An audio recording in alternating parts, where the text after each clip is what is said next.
is me, Brandon Smith. I'm the Forbidden Library.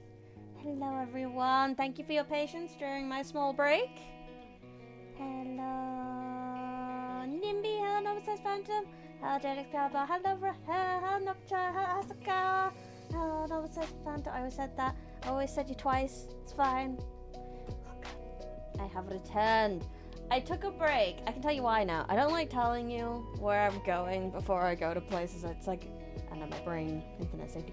I went to MegaCon in Manchester at the weekend.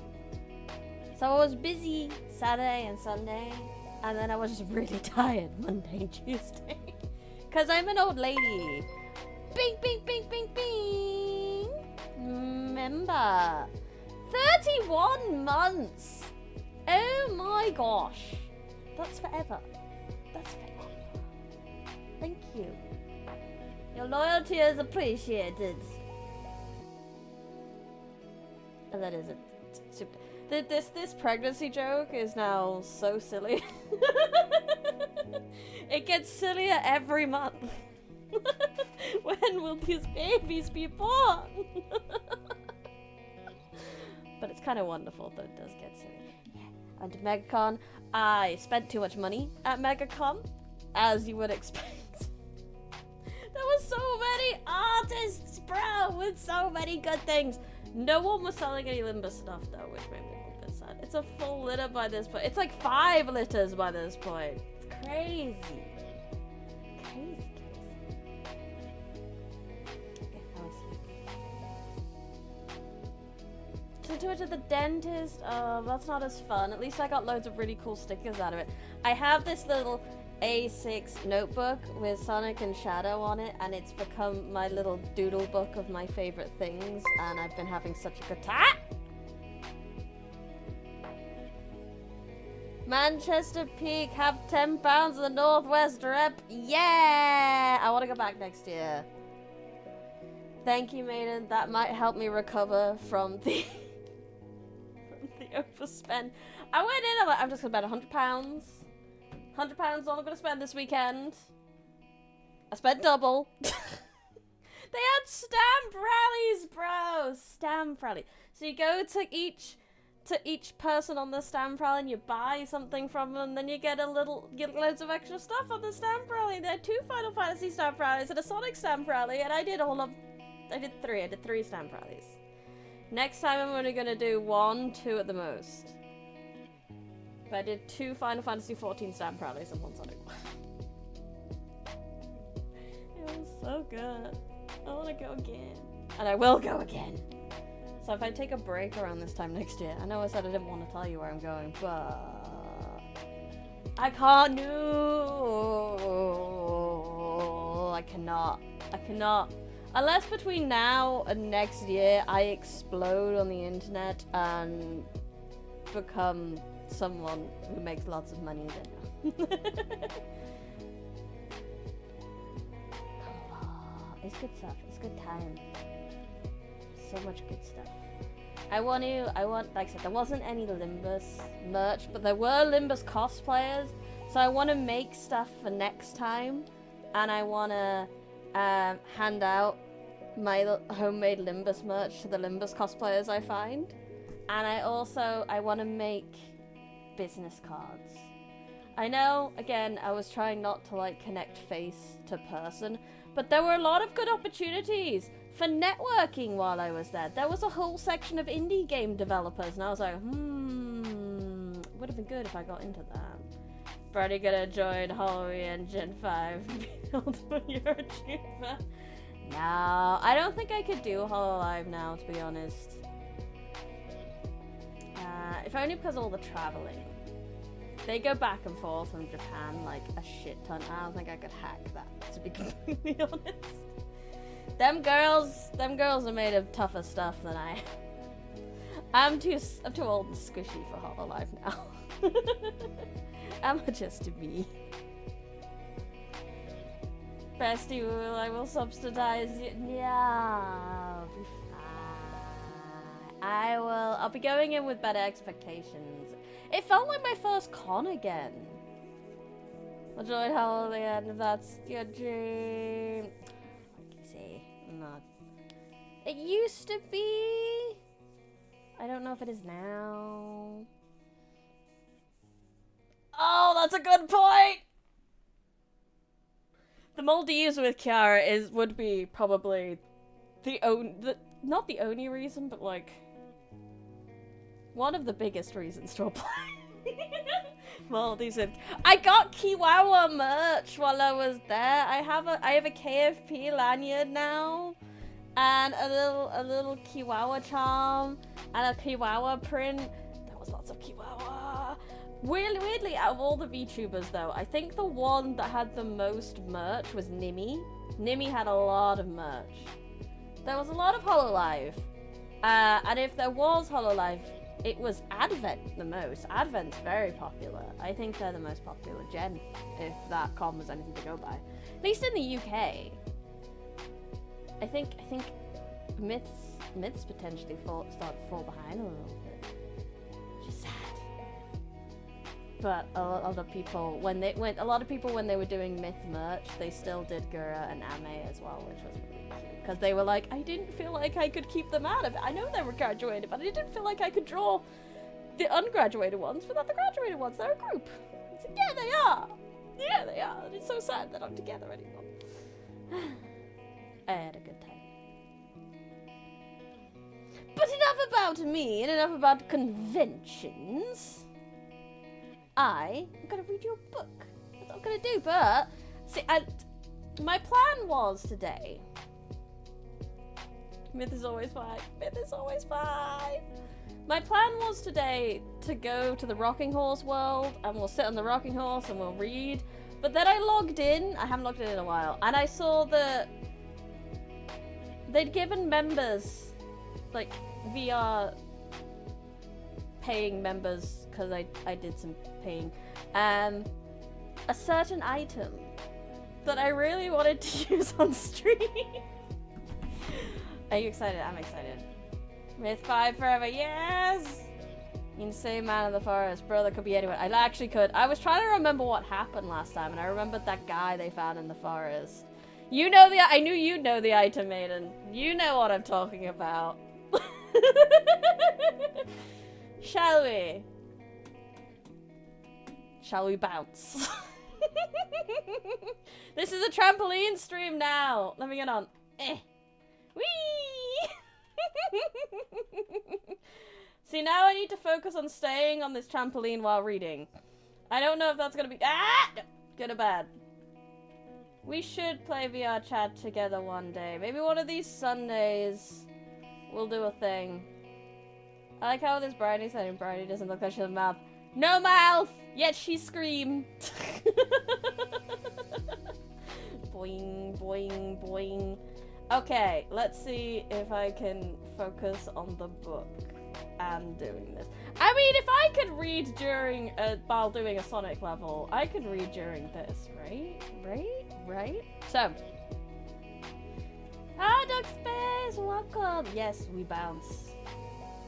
Okay, I need to look up. I need to not look down. You need to see my beautiful face. What kind of streamer is just looking down the whole time? Hi. I got a trampoline and I was determined to use it. Okay, I think nope.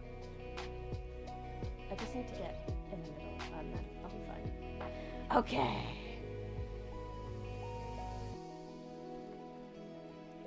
I have before now told thee many times many times, Sancho, said Don Quixote, that thou art mighty great chatter, and that with a blunt wit thou art always striving at sharpness. But show thee what a fool thou art, how rational I am. I would have thee listen to a short story. Thou must know that I certainly, widow, fair, young, independent, and rich, above all free and easy, fell in love with a sturdy, strapping young lay brother. His superior came to know it, and one day said to the worthy widow, by way of brotherly remonstrance, I am surprised, Senora, that not without good reason that a woman of such high standing, so fair and rich as you are, should have fallen in love with such a mean, low, and stupid fellow, and so and so. When in this house there are so many masters, graduates, and divinity students, among whom you might choose, as if they were a lot of peers, saying, I'll take this one I'll take, and that I won't take. But she replied to him that... Gonna bounce up and down to solidarity 5 seconds later. Nope, gonna throw up. Yep, don't bounce with me unless you can handle... I need to change my layout a bit. You guys are actually in the way of the book. I was playing with it, and then I messed, and then this... Now! There. You guys go over there.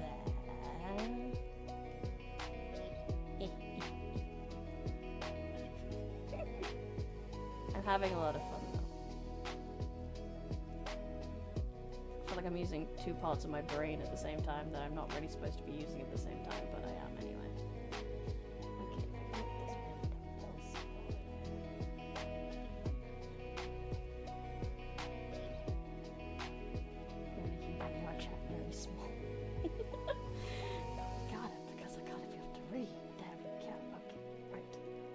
Okay, everything is together. I can see everything where it should be. And yes, maybe I should have sorted that out before stream, but here we are. Here we are.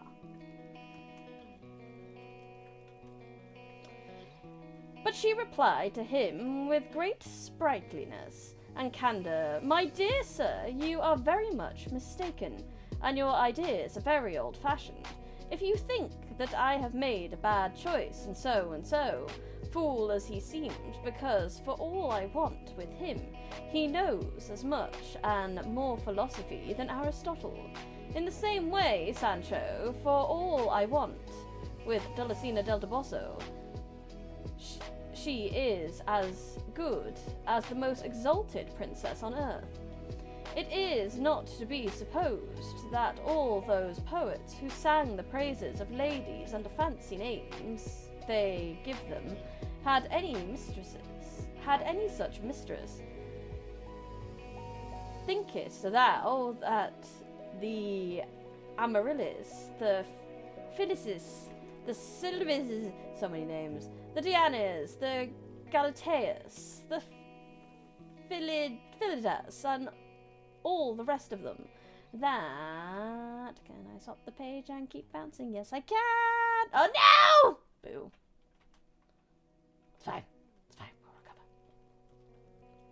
The books, the ballads, and the barber shops, the theatres full of, were really and truly ladies of flesh and blood, and mistresses of those that glorify and have glorified them.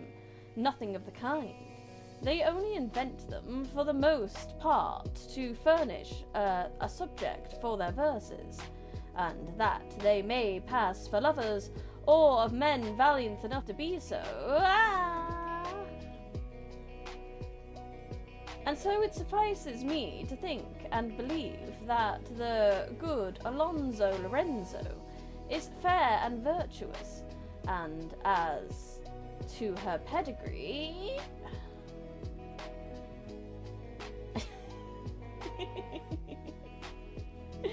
It is very little matter, for no one will look. Is there too much? Let me know if it's too much movement as well, because I can always set you guys down in the distance to watch the struggles.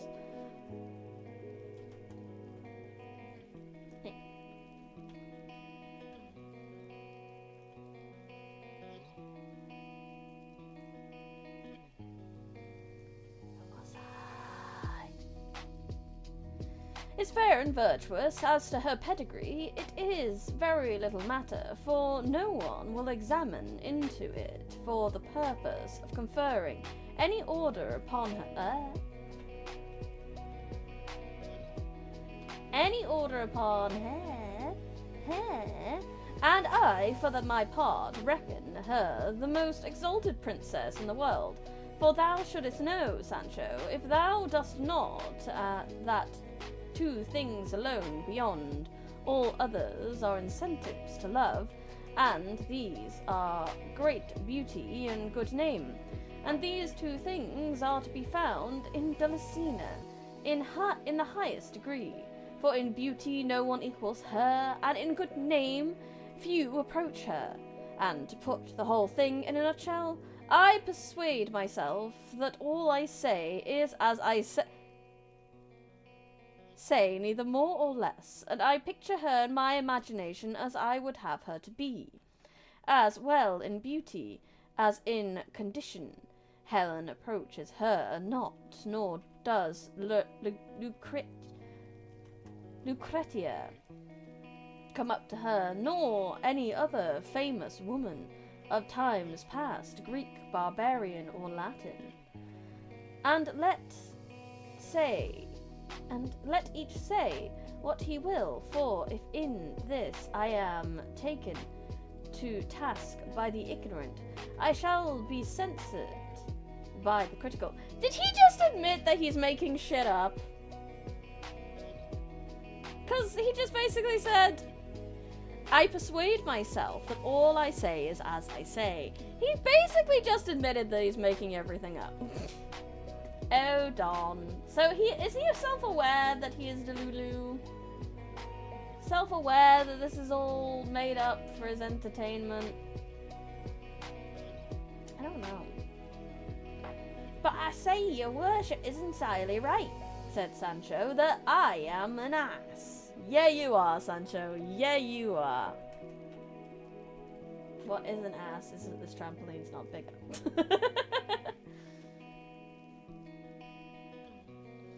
But I know not how the name of an ass came into my mouth, for a rope is not to be mentioned in the house of him by you has been hanged. But now for the letter, and then, God be with you, I am off. Oh yes, I remember what was going on. So, Don Quixote wants to brood in the forest over nothing in particular, really.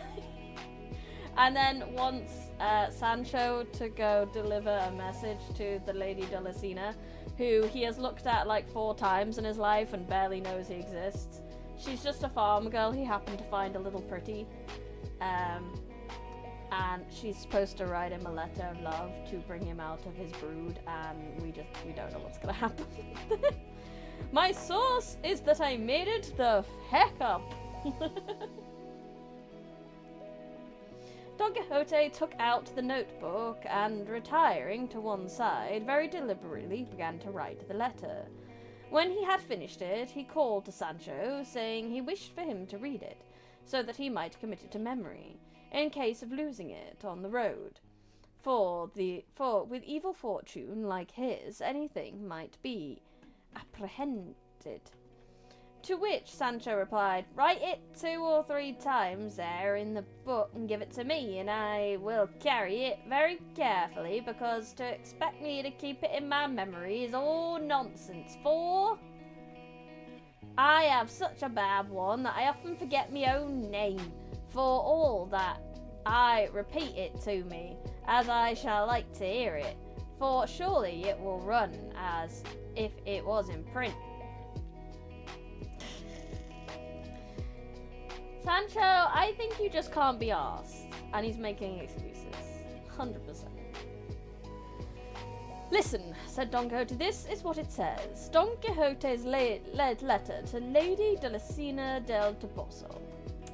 Sovereign and exalted lady, the pierced by the point of absence, the wounded to the heart's core, sends thee, sweetest Dulcinea del Toboso, the health that he himself enjoys not. If thy beauty despises me, if thy worth is not for me, if thy scorn is my affliction, though I be sufficiently long-suffering, hardly shall I endure this anxiety, which besides being oppressive, is protracted my good squire Sancho will relate to thee in full, fair, ingrate, dear enemy, the condition to which I am reduced on thy account. If it be thy pleasure to give me relief, I am thine. If not, do as may be pleasing to thee. For by ending my life, I shall satisfy thy cruelty and my desire. Thine till death, the Knight of the Rueful Countenance. Please love me, or I will kill myself. That's toxic as heck, but what isn't toxic about Don Quixote, really? By the life of my father, said Sancho when he heard the letter, is it the loftiest thing I ever heard? Body o' me! How your worship says everything as you like it, and how well you fit in the Knight of the Rueful Countenance into the signature. I declare your worship is indeed the very devil, and there is nothing you don't know. Damn, you talk good and is smart. Everything's needed for the calling I follow, said Don Quixote. Now then, said Sancho, let your worship put the order of 3 ass colts on the other side, and sign it very plainly that they may recognize it at first sight. Sancho's actually doing a smart move for once. With all my heart, said Don Quixote, as he had written. He read it to this effect. Mistress Niece, who doesn't get a name, she's just the niece.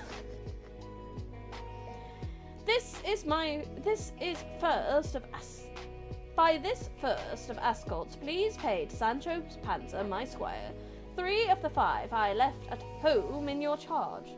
Said 3 Ascolts to be paid and delivered for the same number received here in hand, which upon this and upon my receipt shall be duly paid, done under the heart of the Sierra Morena, the 27th of August of this present year.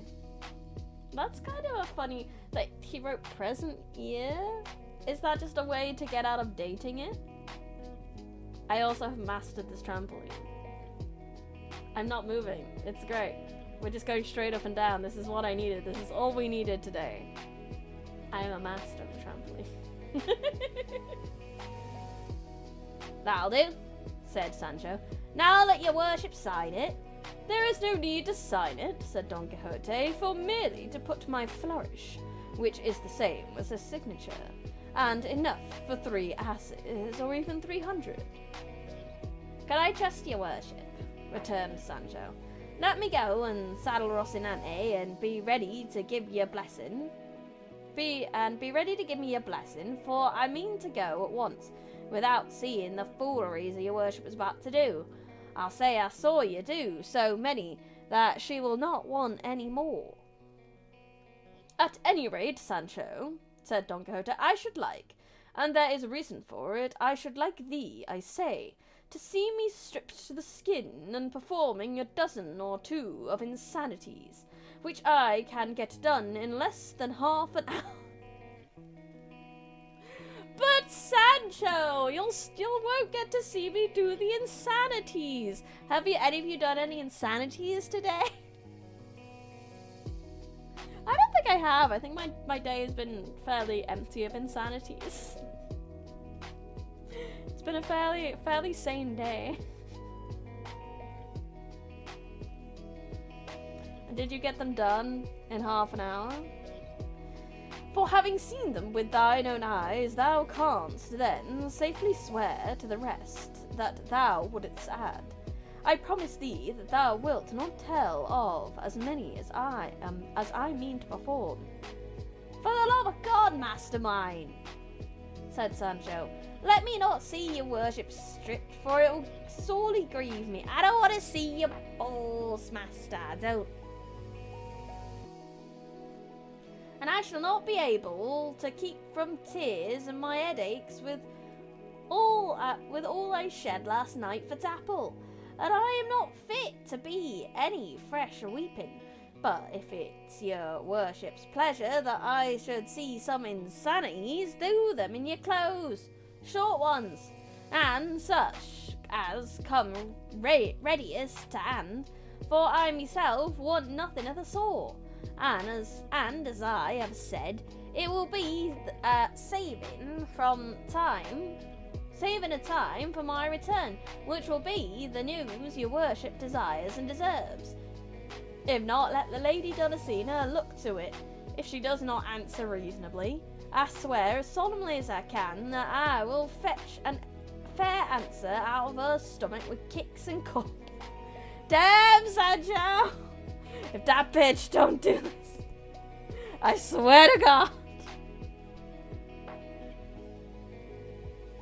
For why should it be born that a knight errant as famous as your worship should go mad without rhyme or reason for a ladyship that best not drive me to say it?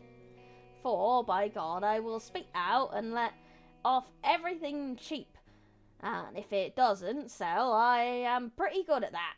She little knows me. Faith, if she knew me, she'd be in awe of me. I am on a trampoline, yes.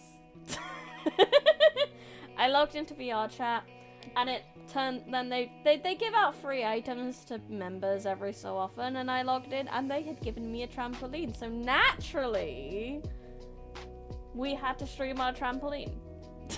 It's important. Anyway, now you're here, I'm gonna count every sip I take against those 50 hydrates you gave me, because I've had 37 of those left. I haven't forgotten.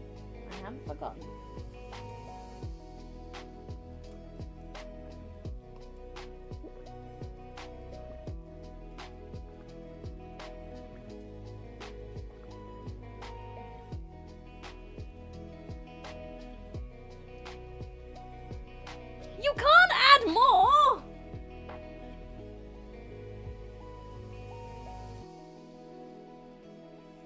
You bitch. I already have 20-something to deal with. 1, 2, 3, 4, 5, 6. So I just did 10. Now I've got to do maths to figure out how many hydrates I need to do, for fuck's sake.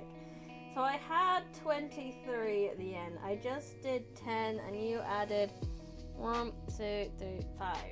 So that makes I had 13 left, and then you added 5, so now I have 18 hydrates to do. Yeah! We'll get through it. I just won't drown myself.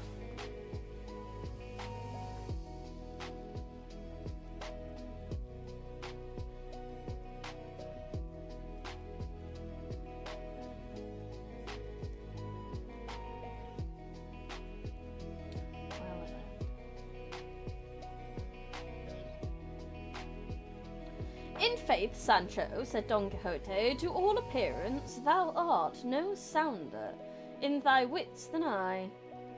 I am not so mad, answered Sancho, but I am more peppery. What does it mean to be more peppery? I don't know, I feel salty more than peppery, mostly. Definitely on the salty side. What does it mean to be peppery, guys? What do you think? More peppery. Should we see if the internet has an answer? Does it mean spicy? Irritable and sharp-tongued. Apparently is what peppery means. Thank you, internet. I am more peppery, but apart from all this, what has your worship to eat until he comes back? Will you sally out on the road like Cardenio,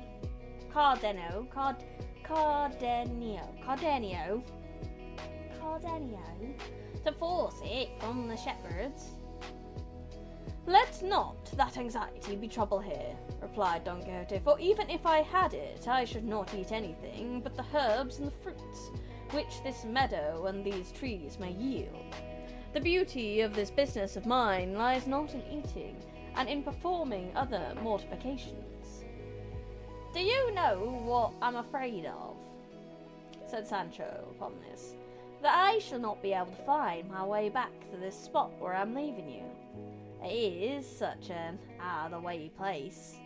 Observe the landmarks, said Don Quixote, for I will try not to go far from this neighbourhood, and I will even take care to mount the highest of these rocks to see if I can discover thee returning. However, not to miss me and lose thyself.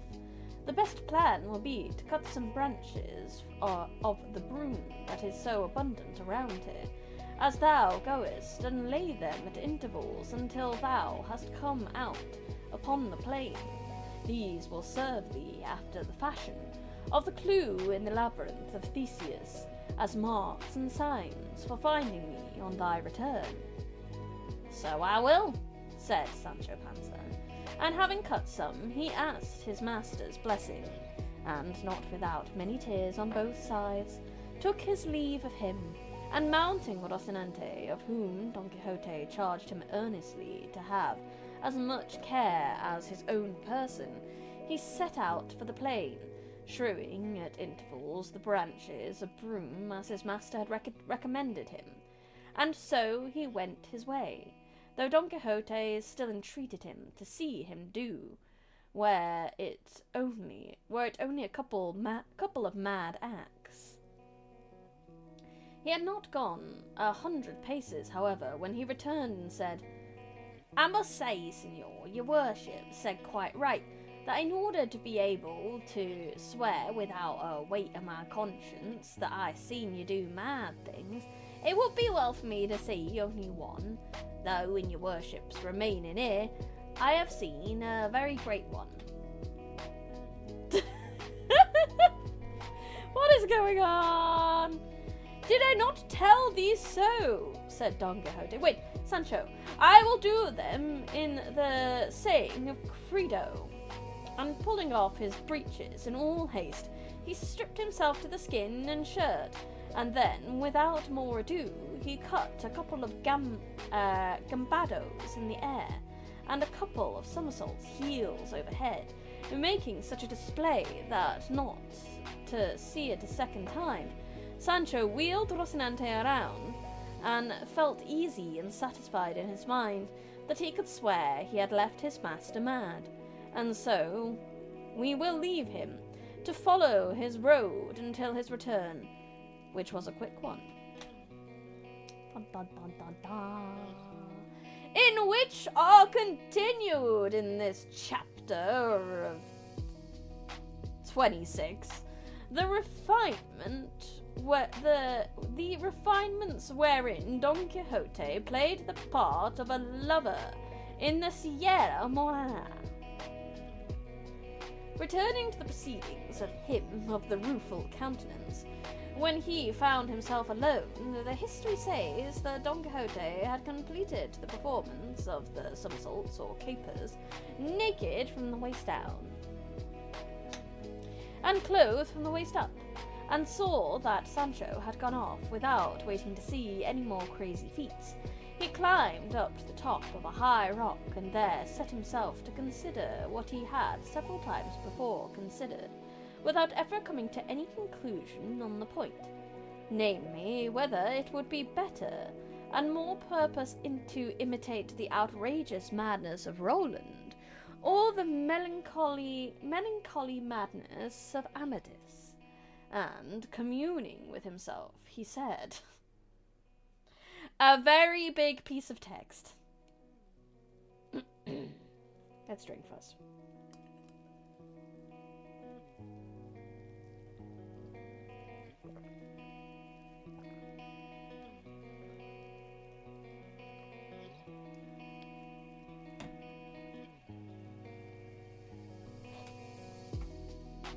I think that's another 3 at least. So back down to 15.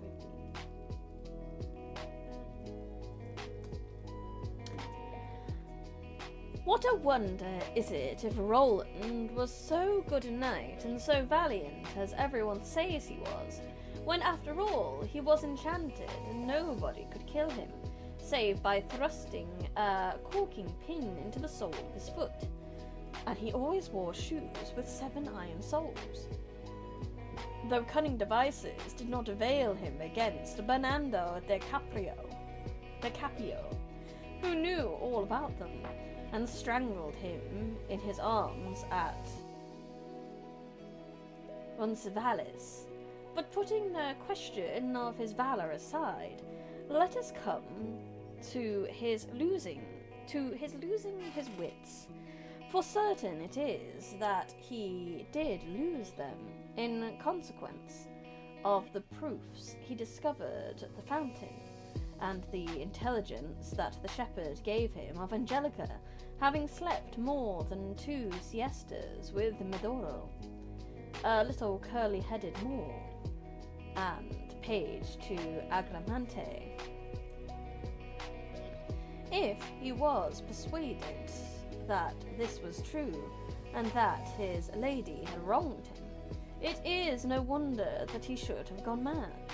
But how am I to imitate him in this madness unless I can imitate him in the cause of it? For my Dulcina,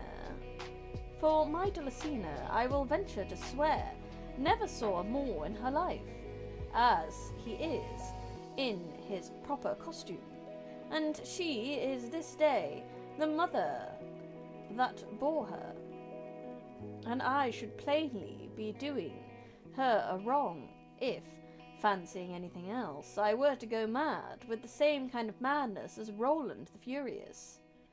On the other hand, I see that Amadis of Gaul, without losing his senses and without doing anything mad, acquired his lover as much fame as the most famous, for, according to his history, on finding himself rejected by his lady Oriana, who had ordered him not to appear in her presence until it should be her pleasure, all he did was to retire to the Penepombre in company with a hermit, and there he took his fill of weeping until heaven sent him relief in the midst of his great grief and need. And if this be true, as it is, why should I now take the trouble to strip stark naked, or do mischief to these trees, which have done me no harm? Or why am I to disturb the clear waters of these lovely brooks, which will give me to drink whenever I have a mind? Long live the memory of Amadis, and let him be imitated so far as is possible by Don Quixote of La Mancha, of whom it will be said, as was said of the other, that if he did not achieve great things, he died in attempting them. And if I am not repulsed or rejected by my Dulcina, it is enough for me, as I have said, to be absent from her. And so now to business, come to my memory, ye deeds of Amadis, and show me how I am to begin to imitate you. I know already that what he chiefly did was to pray and commend himself to God. But what am I to do for a rosary?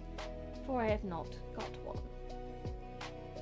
And then it occurred to him how he might make one, and that was by tearing a great strip of the tail of his shirt, which hung down, and making 11 knots in it, one bigger than the rest, and this served him for a rosary all the time he was there, during which he repeated countless Ave Marias.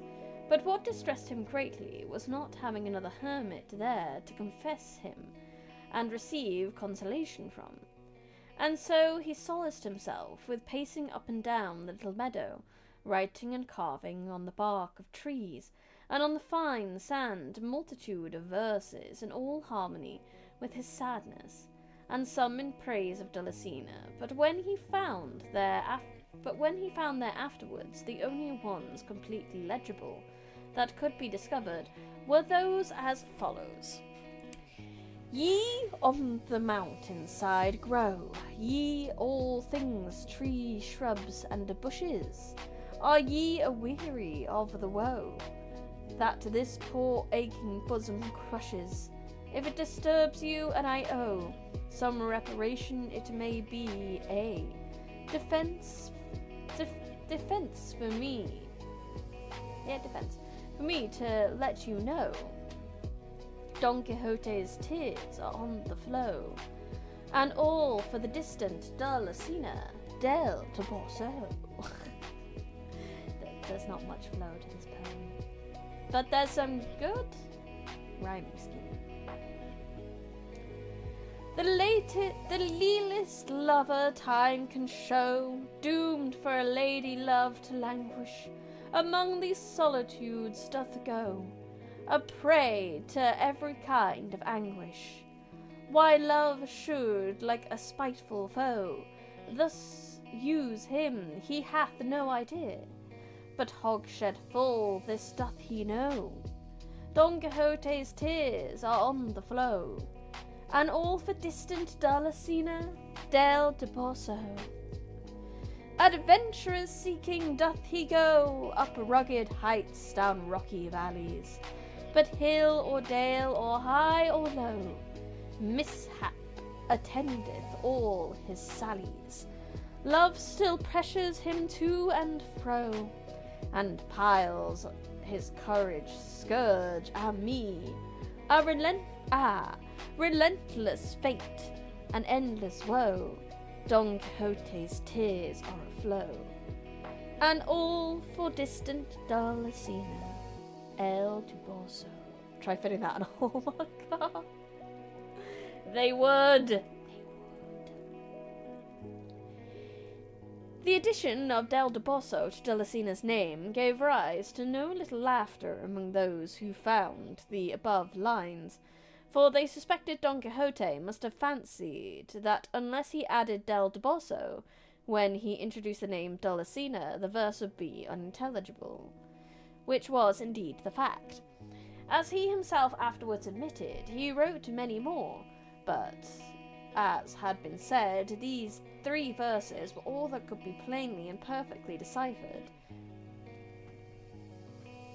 In this way, in sighing and calling on the fauns and satyrs of the wood and nymphs of the streams, and echo, moist and mournful, to answer and console and hear him, as well as looking for herbs to sustain him, and passed time until Sancho's return, and had that been delayed 3 weeks, as it was 3 days, the Knight of the Rueful Countenance would have worn such an altered countenance, that the mother that bore him would not have known him.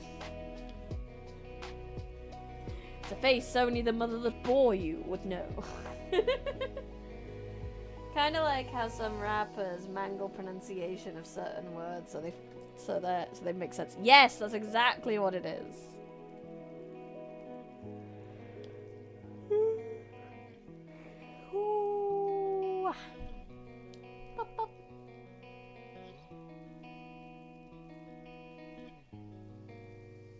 And here it will be well to leave him wrapped up in his sighs and verses, to relate how Sancho Panza fared on his mission. Perspective shift. As for him, coming out upon the high road, he made for El Toboso, and the next day reached the inn where the mishap of the blanket had fallen him. As soon as he recognized it, he felt as if he were once more living through the air. This is how his blanketing worked, the up and down. Don Quixote, the original mumble rap.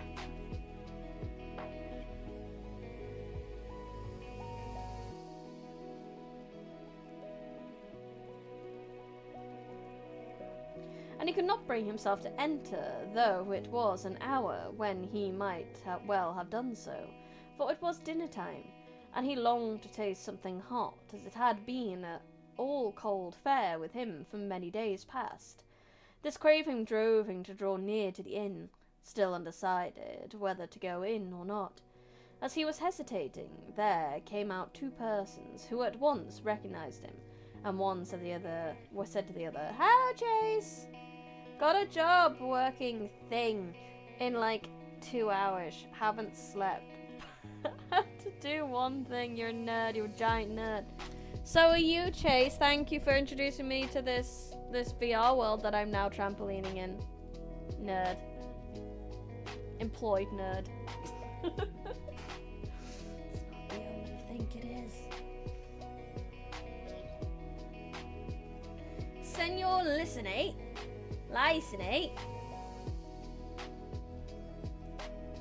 Is not he on the horse where there's Sancho Panza, who our adventurer's housekeeper told us went off with her master as a squire?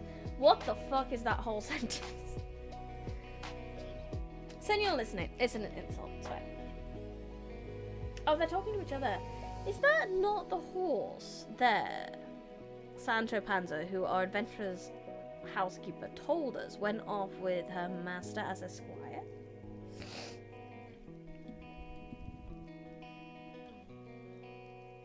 Basically, they recognized him. So it is, said the Listenate. Glad you like it, and I wish volunteering at a local charity shop in hopes to find a break into a proper job at the same time. I did that for a while. It does help, because I didn't know you got like experience doing job things. Hope it goes well. So it is. And that is our friend Don Quixote's horse. And if they knew him so well, it was because they were curate and the barber of his own village, and the same who carried out the scrutiny and sentence upon the books. And as soon as they recognized Sancho Panza and Rocinante being anxious to hear of Don Quixote, they approached. Wait, no! So these are the people who did the book thing? Ages ago. Oh my god, that feels like years ago. We're only 22% of those way vote. That feels like years ago.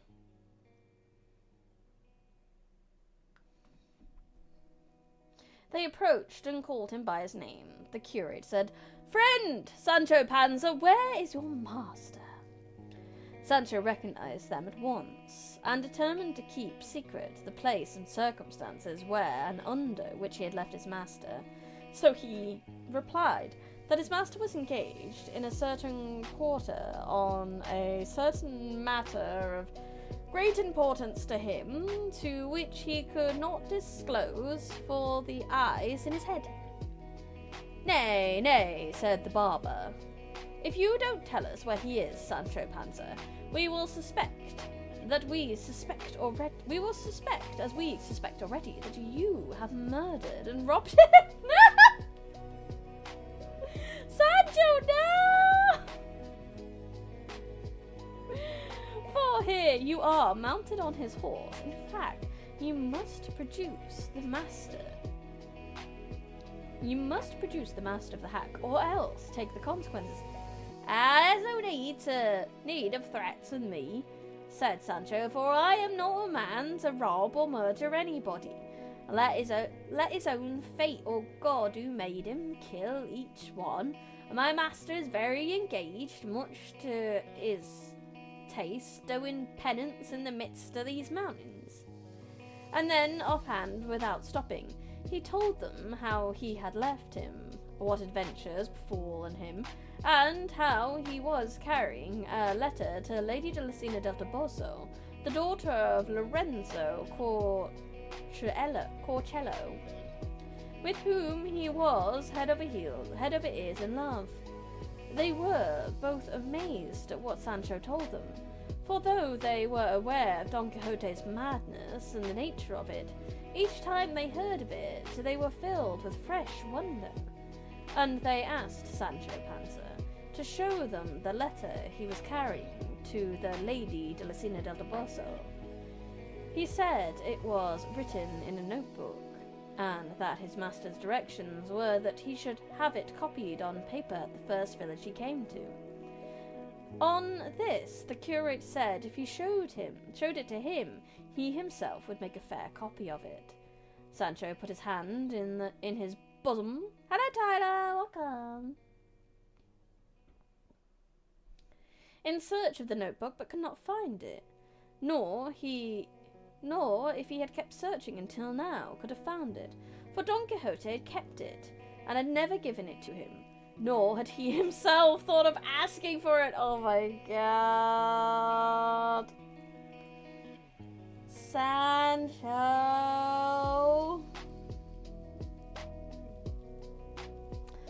What a fool! Foolish fool! Yes, I am in fact jumping on a trampoline while I'm reading.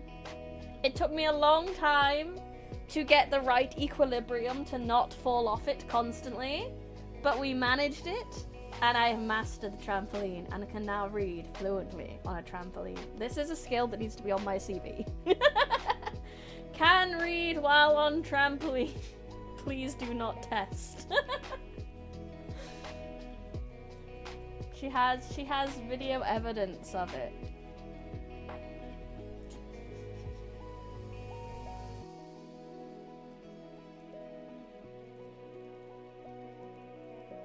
When Sancho discovered that he could not find the book, his face grew deadly pale, and in great haste he again felt his body all over, and seeing plainly it was not to be found, without more ado he seized his beard with both hands and plucked away half of it, and then, as quick as he could and without stopping, gave himself a dozen cuffs on the face and nose till they were bathed in blood. 1K I'd read 1K videos.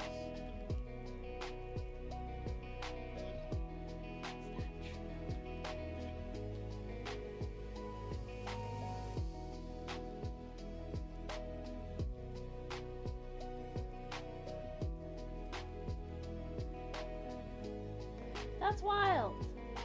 Probably true though. I feel like it's probably that many.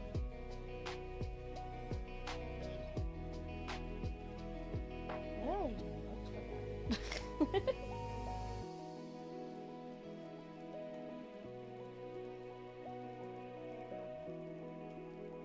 I do have 1K videos. I just saw it. Holy shit. Yay! She's a content creator. Much content. So much content. Take you years to get through this content now.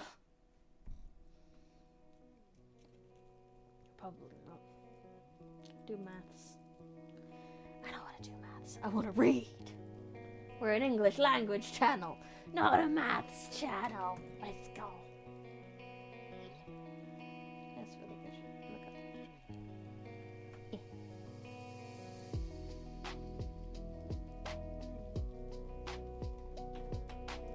Seeing this, the curate and the barber asked him what had happened to him, that he gave himself such rough treatment. 1K more! 1K more! Working on it! We're working on it! This is the start of the next 1K!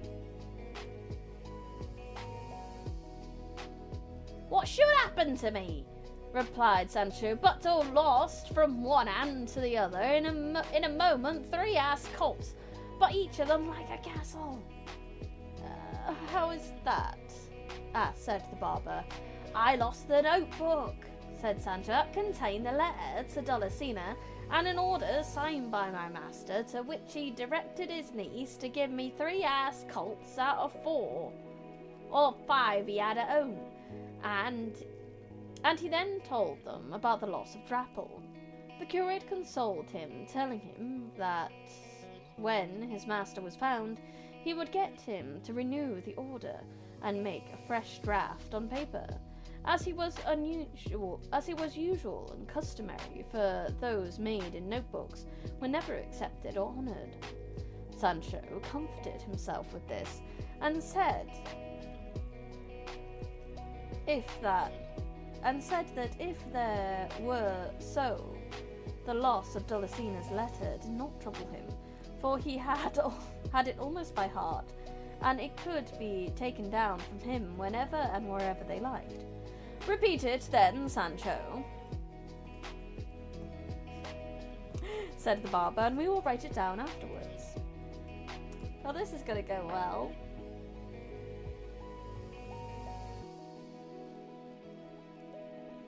Sancho Panza stopped to scratch his head, to bring back the letter to his memory, and balanced himself now on one foot, now the other, one moment staring at the ground, the next the sky, and after having half gnawed off the end of a finger, and kept them in suspense, waiting for him to begin, he said after a long pause, "By God, Senor Listener, the devil a thing I can recollect the letter by the beginning, exalted and scrubbing lady."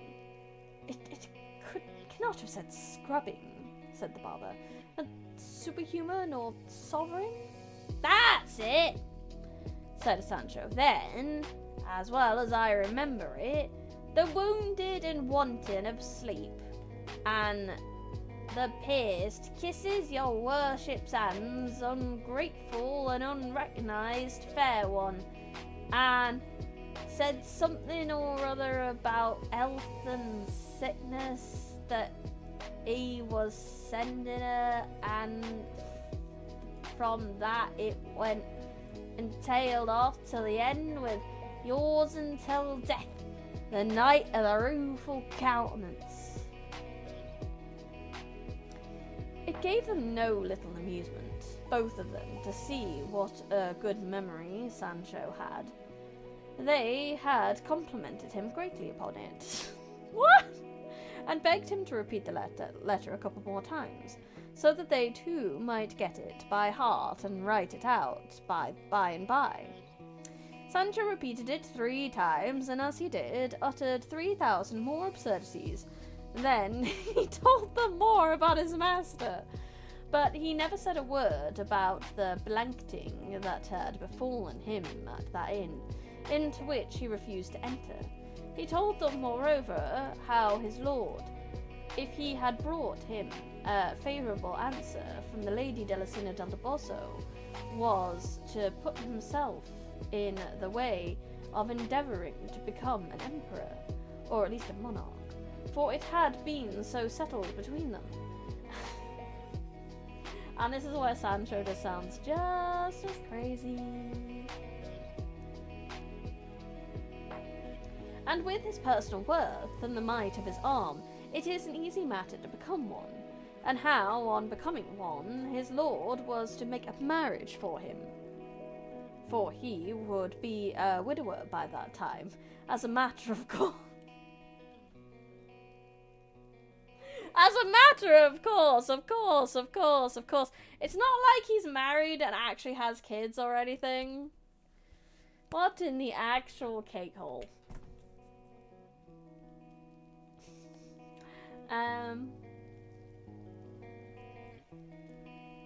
And was given him a wife of one of the damsels of the Empress, the heiress of some rich and grand estate on the mainland, having nothing to do with the islands of any sort, for he did not care for them now.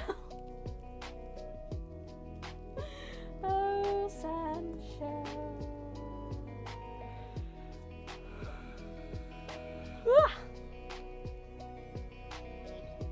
All this Sancho delivered with so much composure, wiping his nose from time to time, and with so little common sense that the two hearers were again filled with wonder at the force of Don Quixote's madness, that it could run away with this poor man's reason.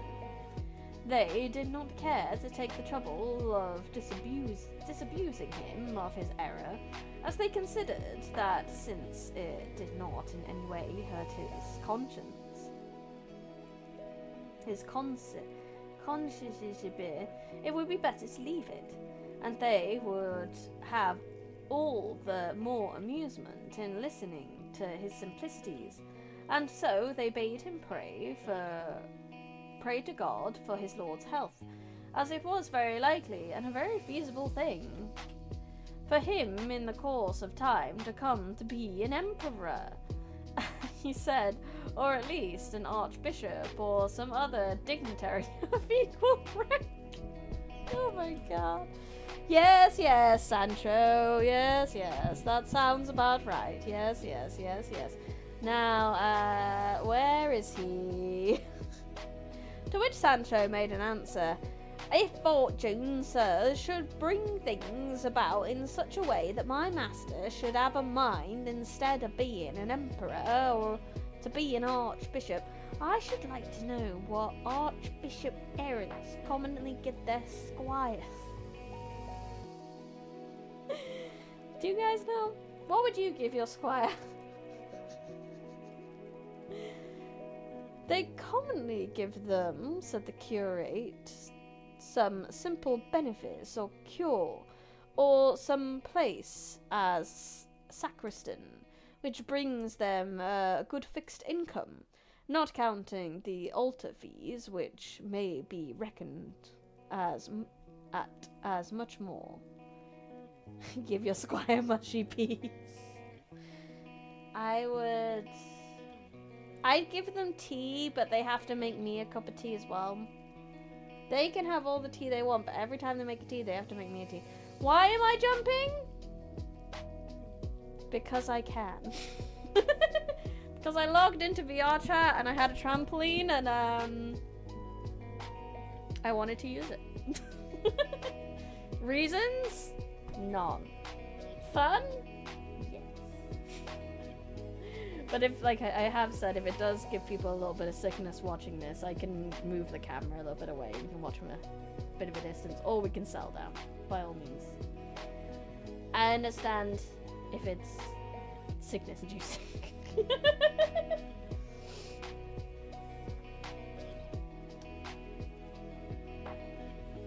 But for that, said Sancho, the squire must be unmarried and must know any rate how to help at mass, and if it be so, woe is me, for I am married already, and I don't know the first letter of ABC.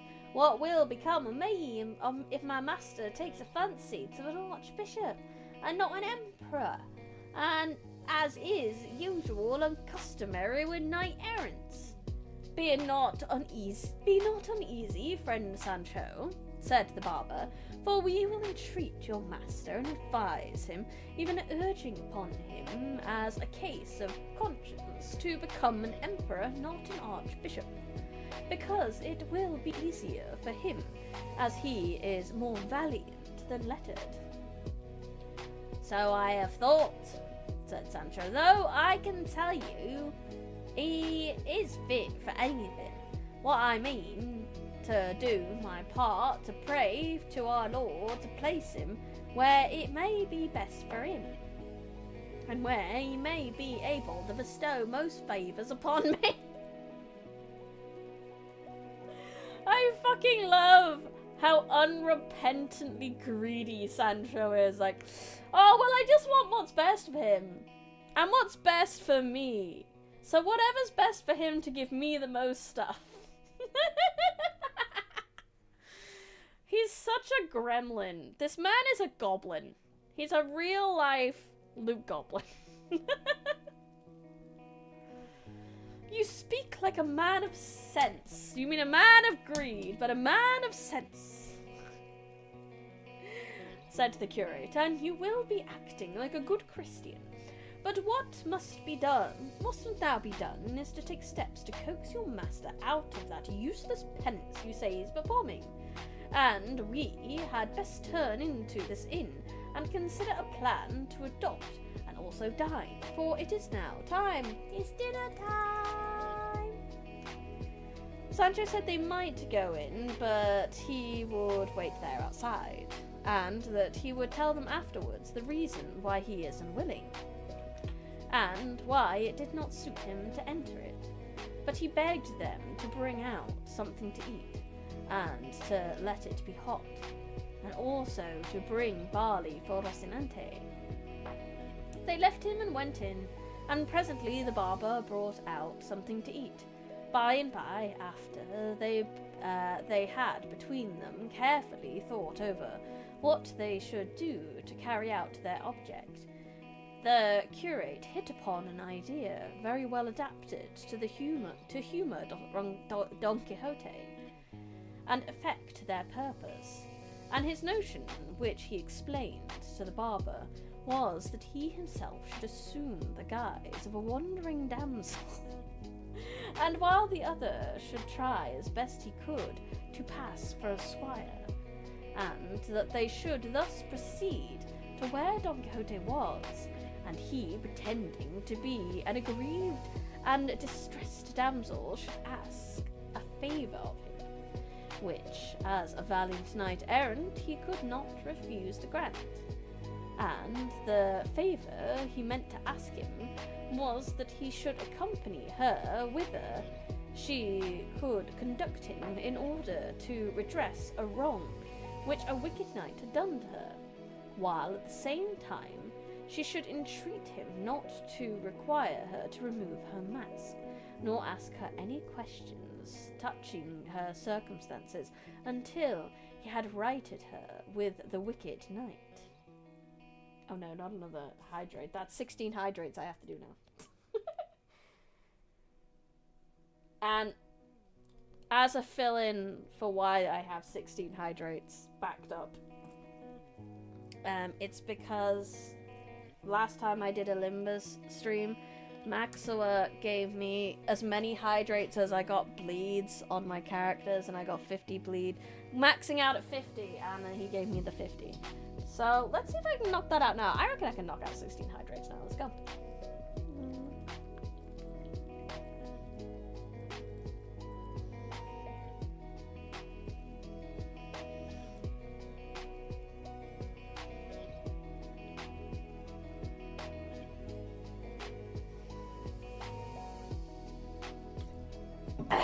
Okay, I did it. I have no more hydrates left. Fuck yeah. And then someone's gonna say no. It's fine. I am very hydrated now. Thank you for keeping me too hydrated. Very hydrated. Hydration station.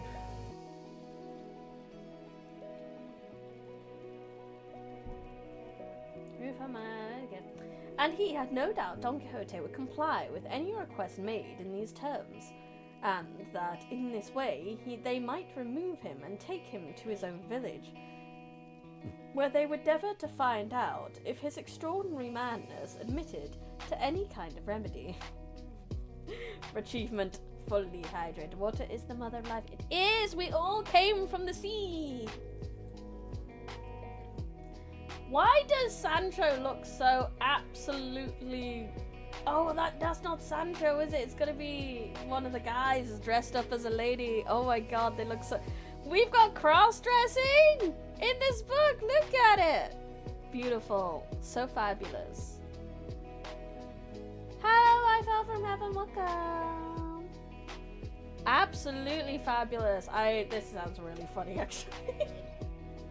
So the curate and the barber are trying to do a beautiful drawing. I know, this book is so full of them. It's great. We got this. We got some fabulous shit going on. I have no idea. Drama llamas. Chapter 27. Of how the curate and the barber proceeded with their scheme together, with other matters worthy of record in this great history. I fucking love these chapter titles, they're so good! Tis great history. Is it okay on the screen? Is the text too small? I feel like the text is too small for you guys. But then I don't know if you're reading along or not. If you're just listening. Either way is fine. I just like to have it readable in case you guys do want to read along. I don't know. The curate's plan did not seem to be a bad one to the barber, but on the contrary so good that they immediately set out putting it in execution. They begged a petticoat and hood of the landlady, leaving her in pledge of a new cassock of the curate's. And the barber made a beard out of grey-brown or red oxtail, in which the landlord used to stick his comb. Yeah, I might make it a bit bigger then. It might be a bit easier for me as well, if I make the text a bit bigger as well. The landlady asked them what they wanted these things for, and the curate told her in a few words about the madness of Don Quixote, and how this disguise was intended to get him away from the mountain, where he was. The landlord and landlady immediately came to the conclusion that the madman was their guest, the balsam man and master of the blanketed squire, and they told the curate all that had passed between him and them, not omitting what Sancho had been so silent about. Finally, the landlady dressed up the curate in a style that left nothing to be desired. She put on him a cloth petticoat with black velvet stripes, a palm broad. What's a palm? I need to know. I need to know ye old-fashioned. A palm.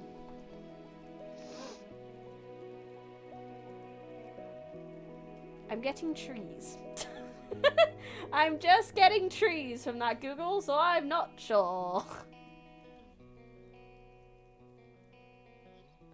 All slashed, and a bodice of green velvet, set off by a binding of white satin, which was, well as a petticoat, must have been made in the time of King Wamba. The curate would not let them hood him, but put on his head a little quilted linen cap, which he used for a nightcap, and bound his forehead with a strip of black silk, while with another he made a mask with which he concealed his beard and face very well. He then put on his hat, which was broad enough to serve for an umbrella, and enveloping him in his cloak, seated himself, woman fashion, on his mule. Woman fashion! Thank you for reading to my newborn. Oh my gosh, am I reading to a baby right now? Hello, small child. Small human. I will endeavour to not say rude words if I'm speaking to a small child, but you're welcome. Thank you for the warning.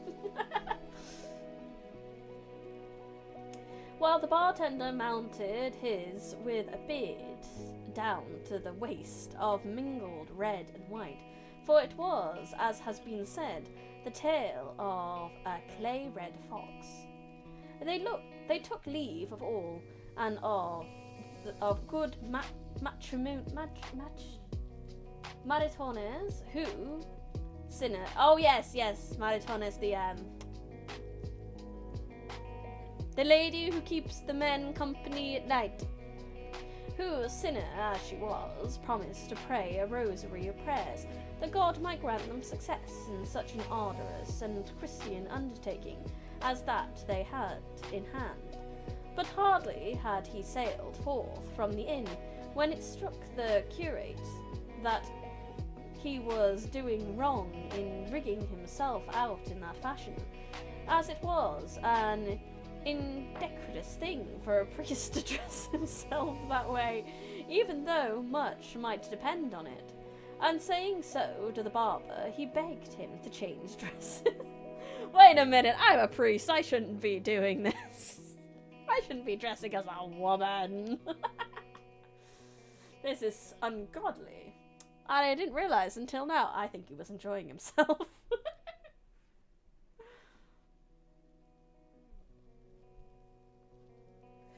As it was, fitter he should be the distressed damsel, while he himself would play the squire's part, which would be less derogatory to his dignity.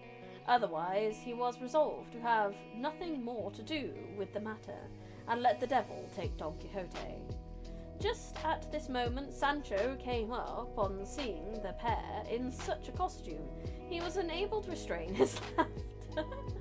The barber, however, agreed to do as the curate wished, and, altering their plan, the curate went on to instruct him how to play his part, and what to say to Don Quixote to induce and compel him to come with them, and give up his fancy for the place he had chosen for his idle penance.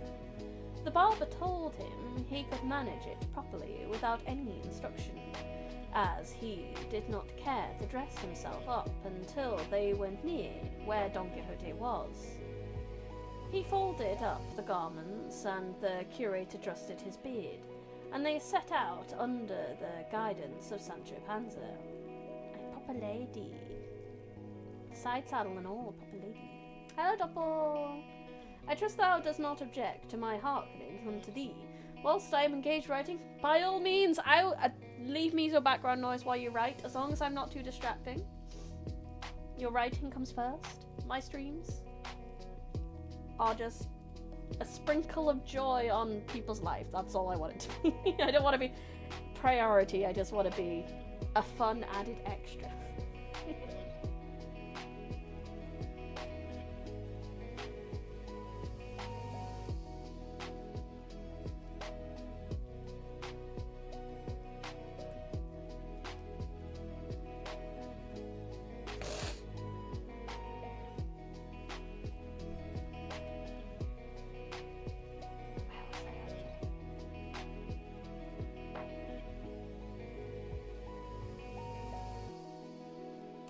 Somehow scroll. Yeah, I did scroll forward.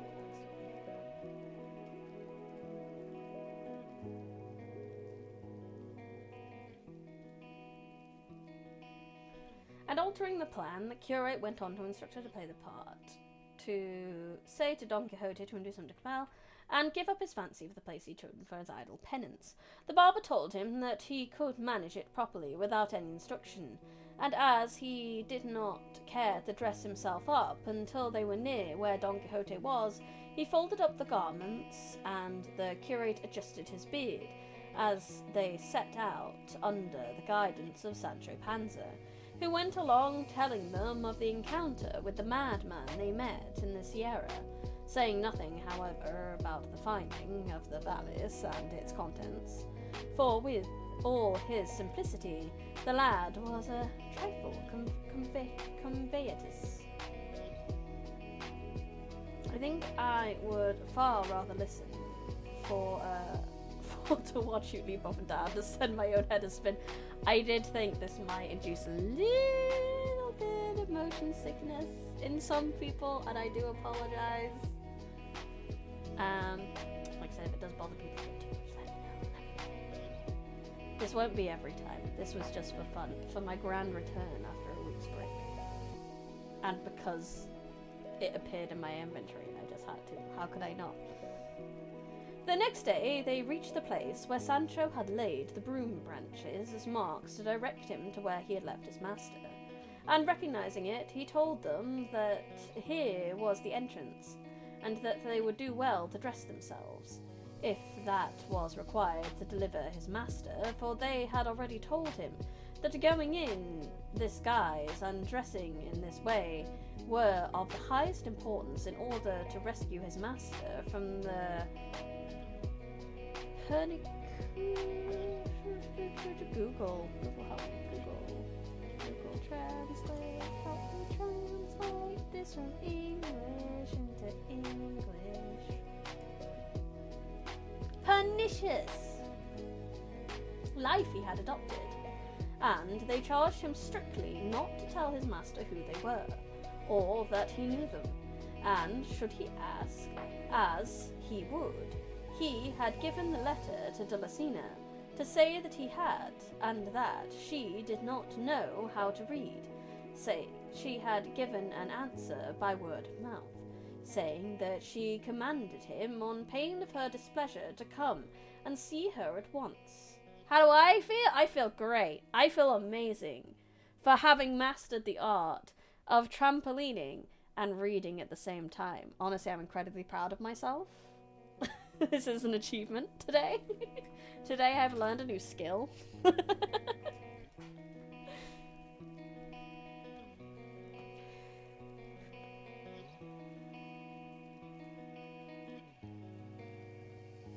Brownie's likely setting a world record for how long you can jump while reading Don Quixote. I am! Someone contact Guinness! Vtuber jumps for hours while reading a hard book.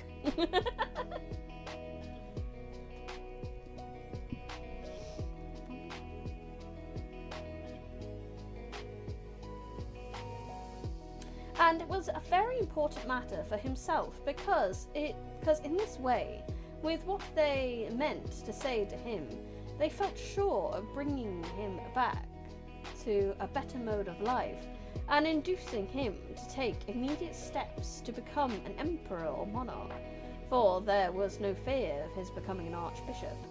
All this Sancho listened to and fixed it well in his memory, and thanked them heartily for intending to recommend his master to be an emperor instead of an archbishop, for he felt sure that in the way of bestowing rewards on their squires, emperors could do more than archbishop errants.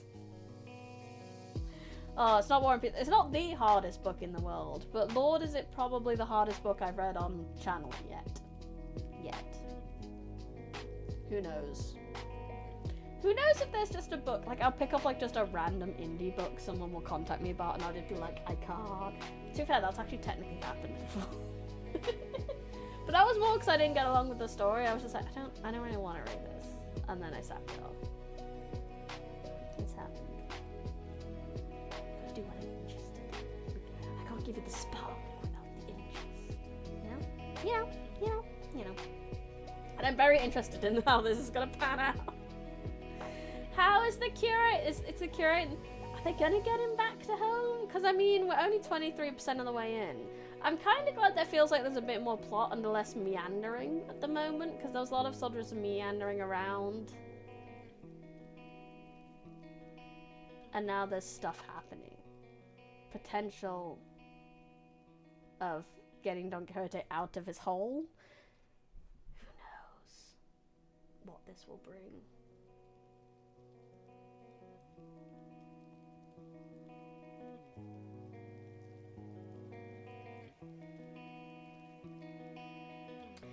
He said too that it would be as well for him to go on before them to find him, and give him his lady's answer, for that perhaps might be good enough to bring him away from the place without putting them to all this trouble. They approved of what Sancho proposed, and resolved to wait for him until he brought back word of having found his master.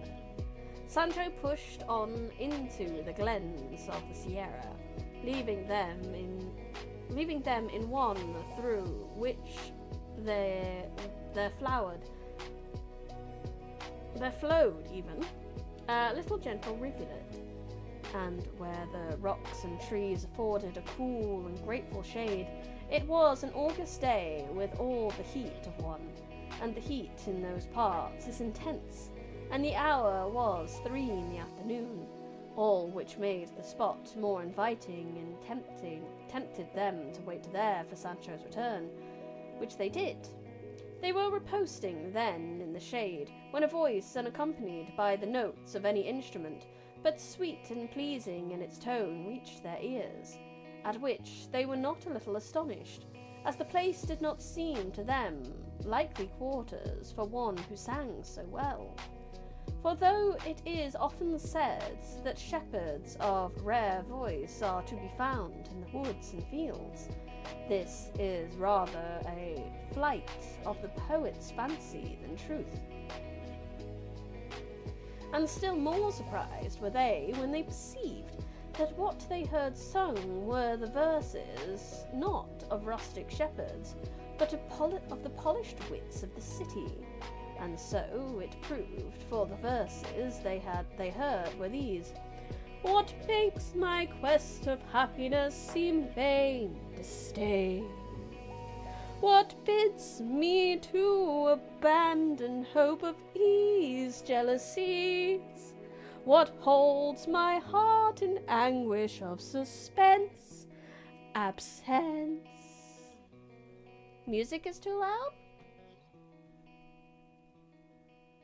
There's only a little bit of music, and it is not very loud, but I will turn it down for you anyway.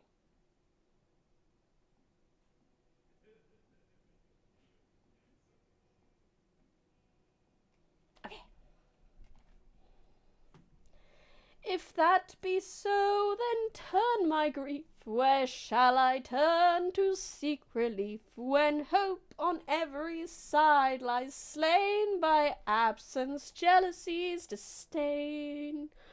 What the prime cause of all my woe doth prove? Love, what at my glory ever looks askance? Chance, whence is permission to afflict me given? Heaven, if it be so, I but await the stroke of a resistless fate, since working for my woe, these three, love, chance, and heaven, in league I see. I cannot find a good rhythm for this at all. What must I do to find a remedy? Die. What is the law for love when coy and strange change?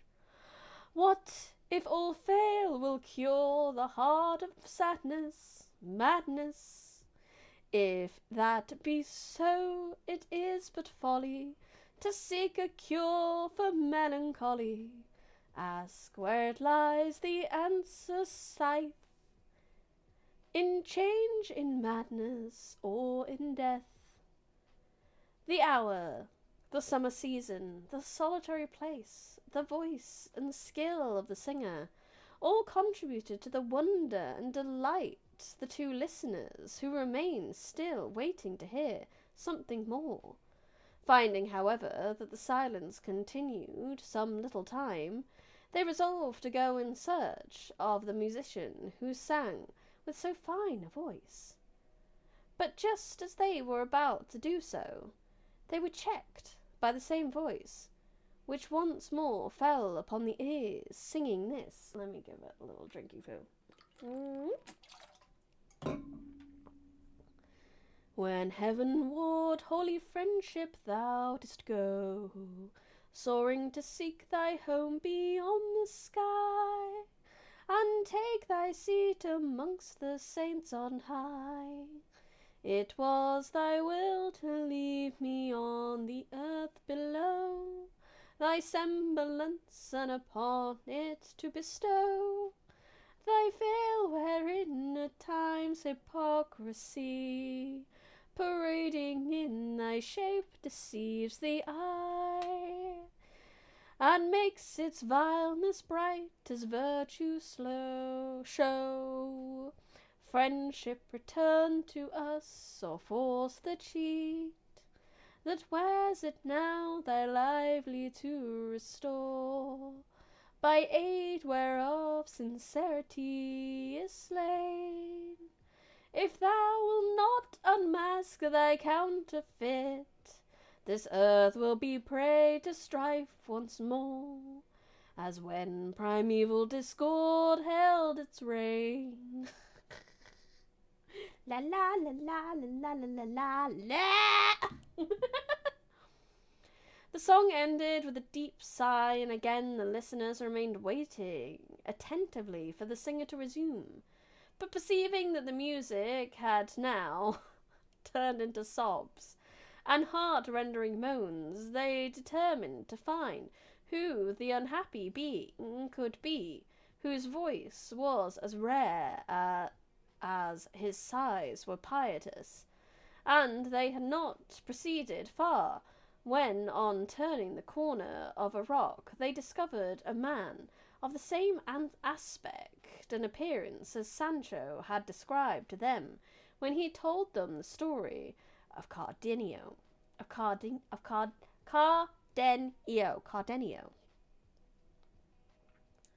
He, showing no astonishment when he saw them, stood still with his head bent down on his breast, like one in deep thought, without raising his eyes to look at them after the first glance, when they suddenly came upon him.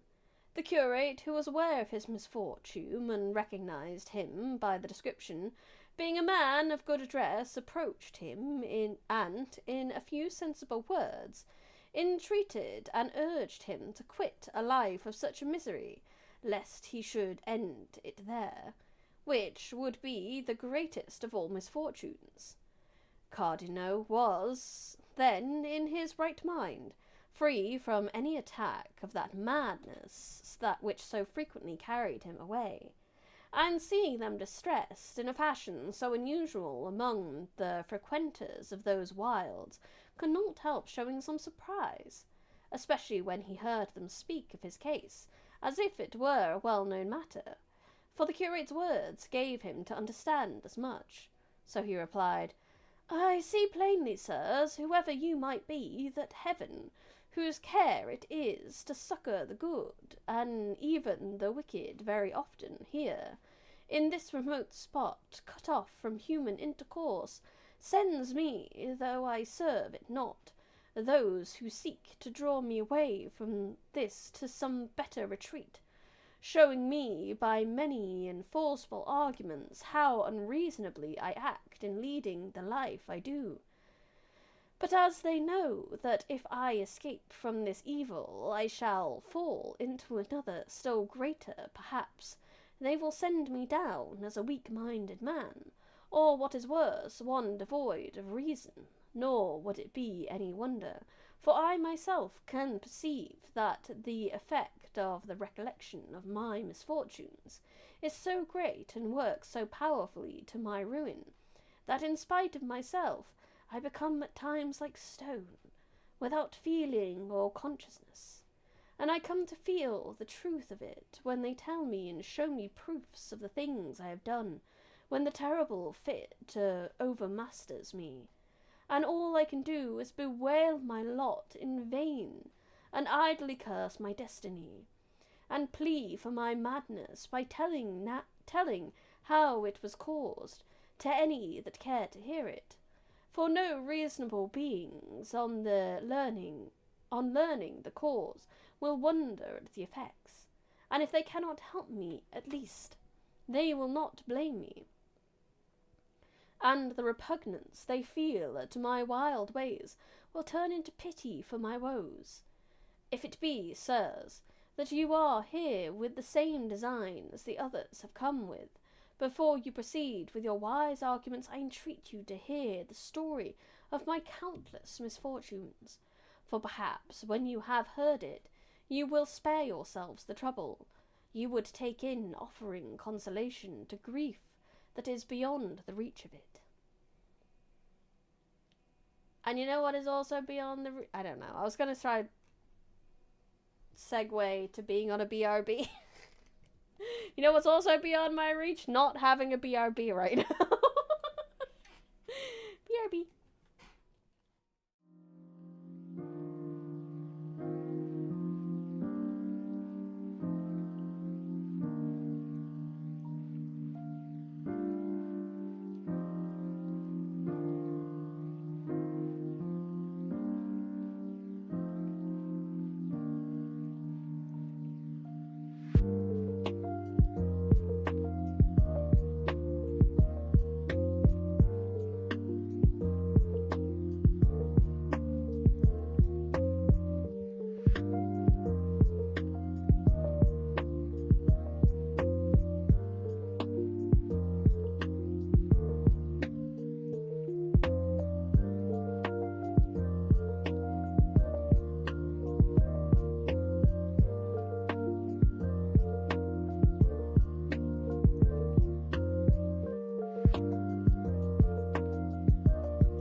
returned.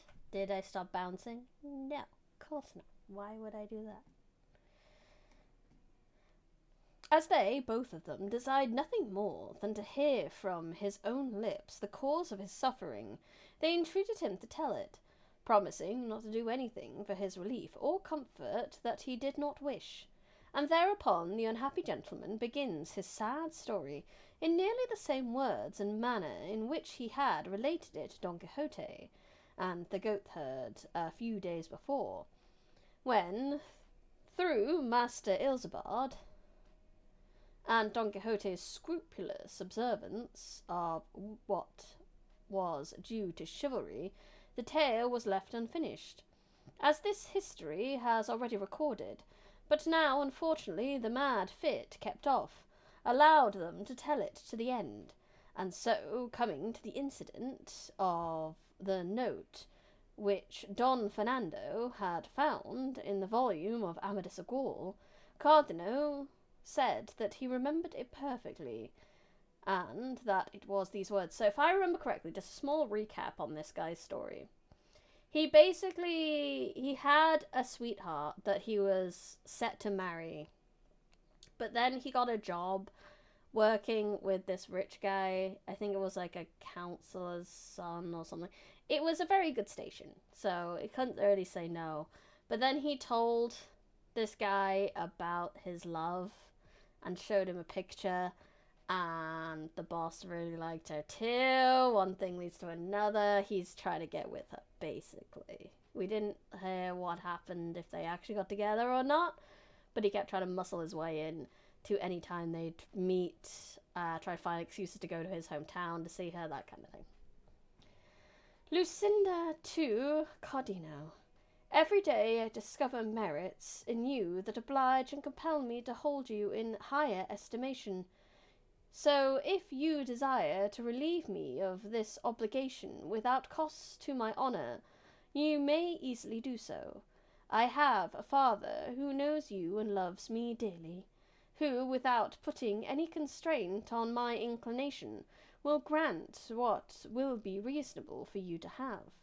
If it be that you value me as you say, and as I believe you do, by this letter I was induced, as I told you, to demand Lucinda for my wife. And it was through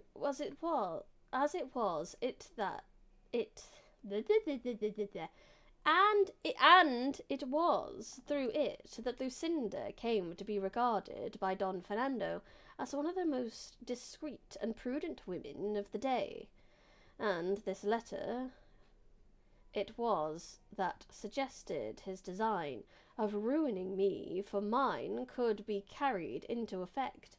And I told Don Fernando that all Lucinda's father was waiting for was that mine should ask her of him, which I did not dare to suggest to him, fearing that he would not consent to do so, not because he did not know perfectly well the rank, goodness, virtue, and beauty of Lucinda, and that he had qualities that would do honour to any family in Spain, but because I was aware that he did not wish me to marry so soon, before seeing what the Duke Ricardo would do for me. In short, I told him I did not venture to mention it to my father, as well as on account of that difficulty, as many others, that discouraged me through, though I knew not well, what they were, only that it seemed to me that what I desired was never to come to pass.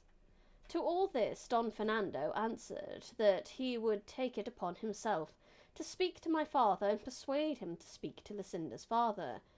O ambitious Marius! O cruel Catiline! O wicked Sylla! O perfidious Ganelon!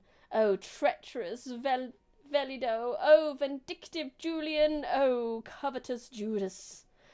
Traitor, cruel, vindictive, and perfidious, wherein had this poor wretch failed in his fidelity, who with such frankness showed thee the secrets and the joys of his heart. What offence did I commit? What words did I utter, or what counsels did I give, that had not the furtherance of thy honour and welfare for their aim? But woe is me, wherefore do I complain? For sure it is, what when misfortunes spring from the stars descending from on high, they fall upon us with such fury and violence that no power on the earth can check their course, nor human device say their coming.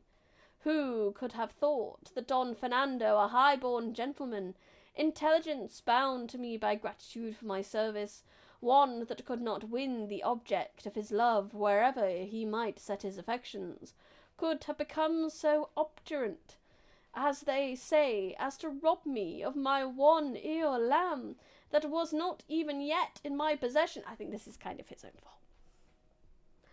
Low-key, she literally begged him to sort it out and be like, something, like, please, talk to your father. Get this marriage on the road, because you're the one I want. Please. Please. She asked! She did her damnedest. But he was just like, but my career! No! This is his own fault. This is his own fault. But laying aside these useless and unavailing reflections, let us take up the broken thread of my unhappy story. To proceed, then, Don Fernando, finding my presence an obstacle to the execution of his traitorous and wicked design, resolved to send me to his elder brother under the pretext of asking money from him to pay for 6 horses, which purposely, and with the sole object of sending me away, that he might better carry out his infernal scheme. He had purchased the very day he offered to speak to my father, and the price of which he now desired me to fetch. Could I have anticipated this treachery? Could I, by any chance, have suspected it? Nay. So far from that, I offered with the greatest pleasure to go at once, in my satisfaction at the good bargain that had been made. That night I spoke with Lucinda, who told her what had been agreed upon with Don Fernando, and how I had strong hopes of our fair and reasonable wishes being reconciled. She, as unsuspicious as I was of the treachery of Don Fernando, I feel like she wasn't. I feel like if she'd begged you to marry her, I don't think she was entirely dumb to Don Fernando's wishes.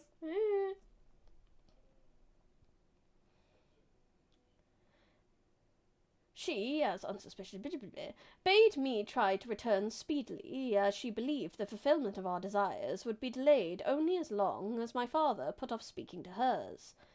I know not why it was that on saying this to me, her eyes filled with tears. Why do you think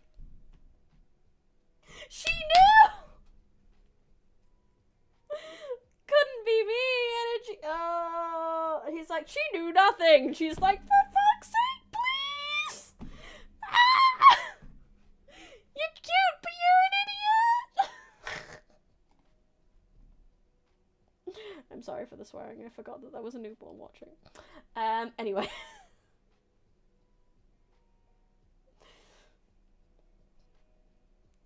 And there came a lump in her throat that prevented her from uttering a word of many more, that it seemed to me she was striving to say to me. How dare you posture check me? Look at my posture, it's perfect. I'm bouncing on a trampoline. How can my posture get any better? To be fair, my posture is actually fairly good right now. I have not shrimped. Well, I did shrimp a little bit. But also, how dare you? Let me curl.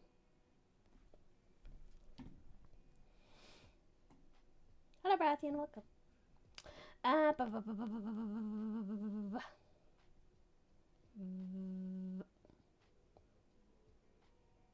Sounds like a phone, doesn't it? Sorry. You didn't shrimp with 2 hours of reading? I know, right? Well, I did at one point, but I de-shrimped before you sent that out. This is a wall of text, yes. This is what we're reading. Text. Book. Wall. Don Quixote does not believe in paragraphs. We don't do that shit.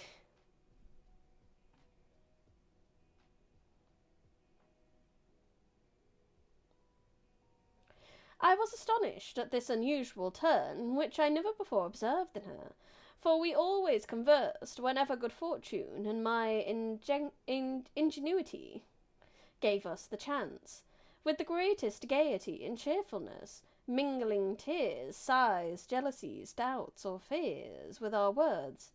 It was all on my part a eulogy for my good fortune that heaven should have given her to me for my mistress. I glorified her beauty, I extolled her worth and her understanding, and she paid me back by praising me what in her love for me she thought worthy of praise.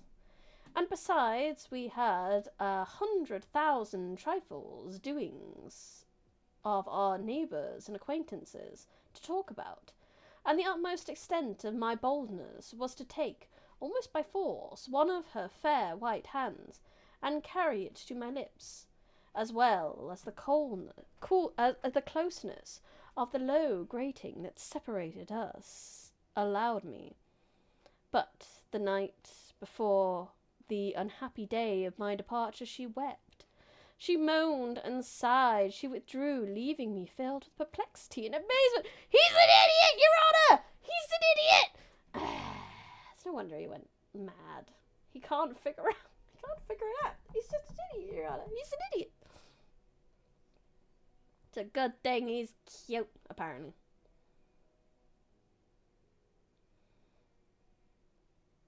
And amazement overwhelmed at the sight of such a strange and affecting signs of grief and sorrow in Lucinda.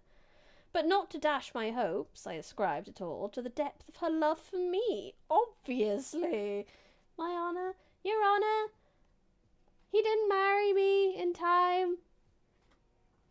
And Don Fernando kind of swooped in and took and then kind of forced the marriage because I am a woman in this time and I don't really have a right to say no.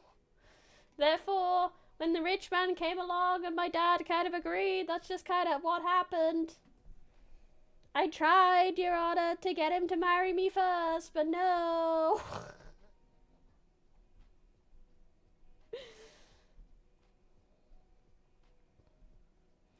And the pain that separation gives those who love tenderly.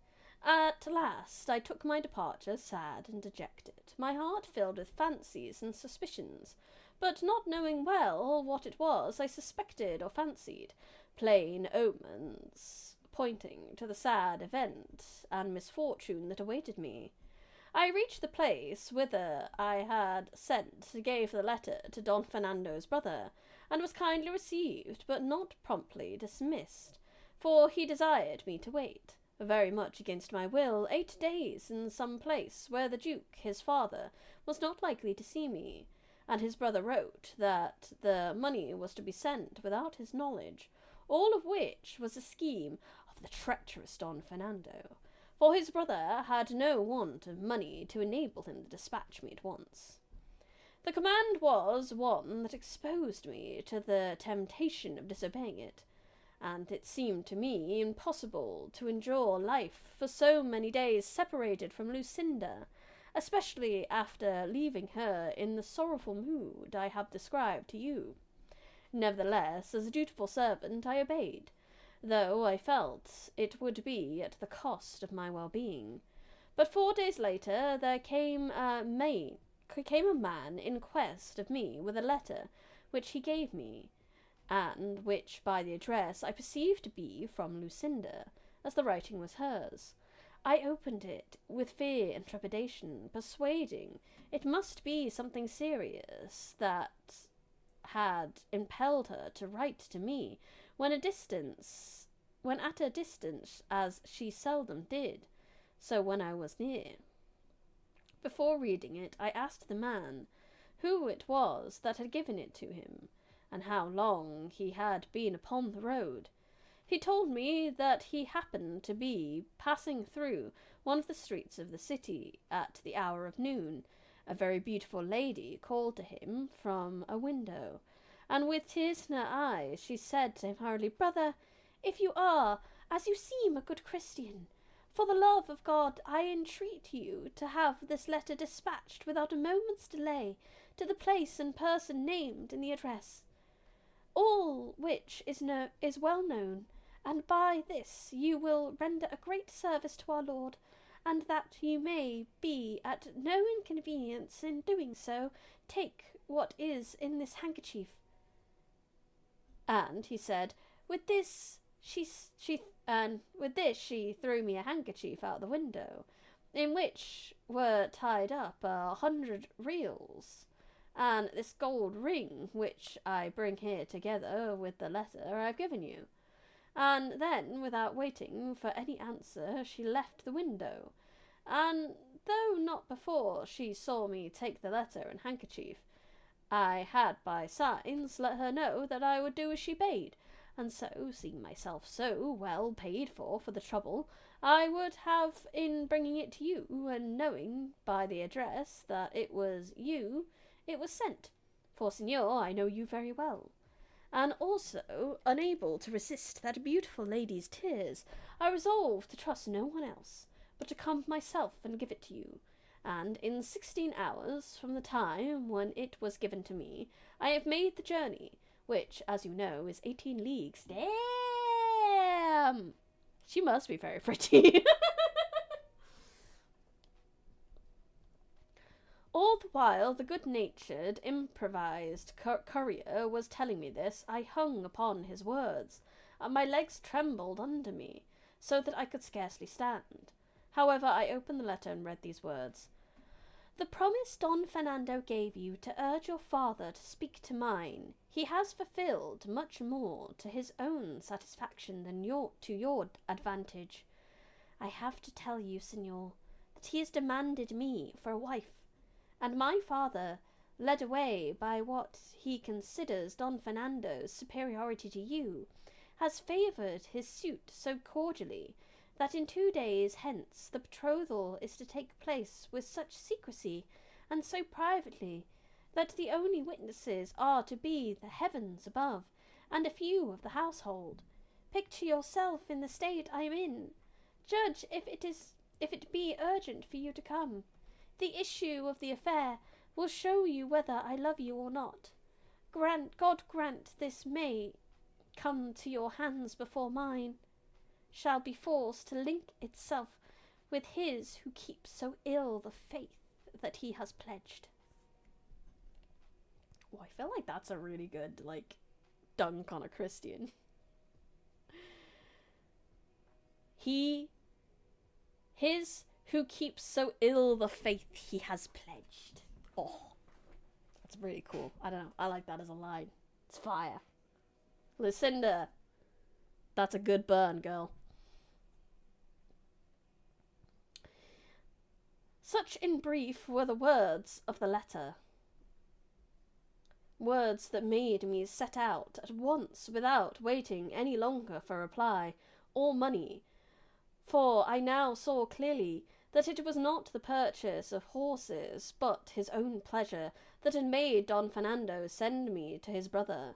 The exasperation I felt against Don Fernando, joined with the fear of losing the prize I had won by so many years of love and devotion. Yes, she's a prize. Yeah. No, it's not what we do anymore, but it's old and we can't change it. Lent me wings, so that almost flying I reached home the same day by the hour which served for speaking with Lucinda. I arrived unobserved, and left the mule on which I had come at the house of the worthy man who had brought me the letter. How, Tiltibby? Californian accent?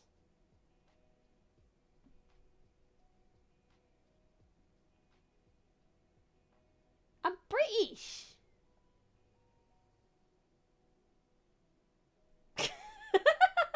Wild. I arrived unobserved, and left the mule on which I had come at the house of the worthy man who had brought me the letter, and fortune was pleased to be for once so kind that I found Lucinda at the grating that was the witness of our loves. She recognised me at once, and I her, but not as she ought to have recognised me, or I her. But who is there in the world that can boast of having fathomed or understood the wavering mind and unstable nature of a woman? She's just angry that you didn't marry her when you had the chance. Oh my god.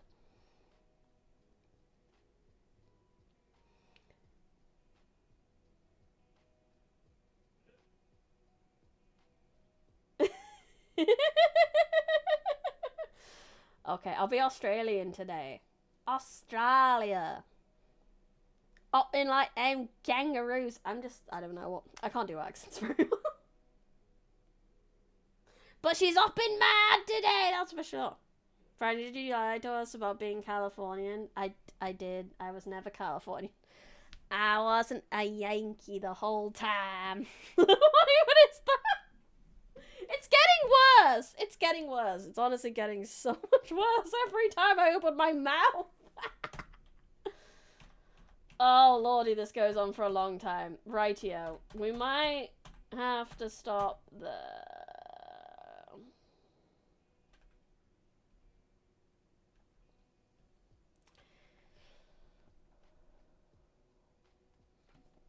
We'll finish this section here, and then we'll stop. Of a truth, no one, to proceed, as soon as Lucinda saw me, she said, Cardinal, I am in my bridal dress, and the treacherous Don Fernando and my covetous father are waiting for me in the hall, with the other witnesses, who shall be the witness of my death before they witness my betrothal. Be not distressed, my friend, but contrive to the present at this sacrifice, and if that cannot prevent my words, I have a dagger concealed which will prevent more deliberate violence, putting an end to my life, and grieving thee a first proof of my love, of the love that I have borne and bear thee. I replied to her distractedly, and hastily, in fear that I should not have time to reply. May thy words be verified by thy deeds, lady, and if thou hast a dagger to save thy honour, I have a sword to defend thee and kill myself if fortune be against us. Fine, I'll hydrate.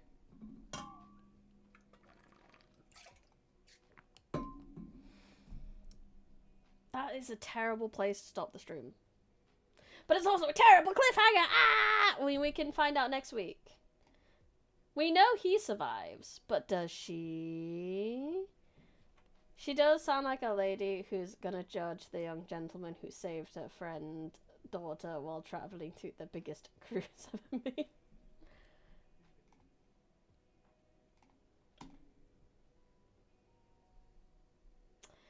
Will, next time on Bryony Reads Don Quixote, what happens to Lady Lucinda?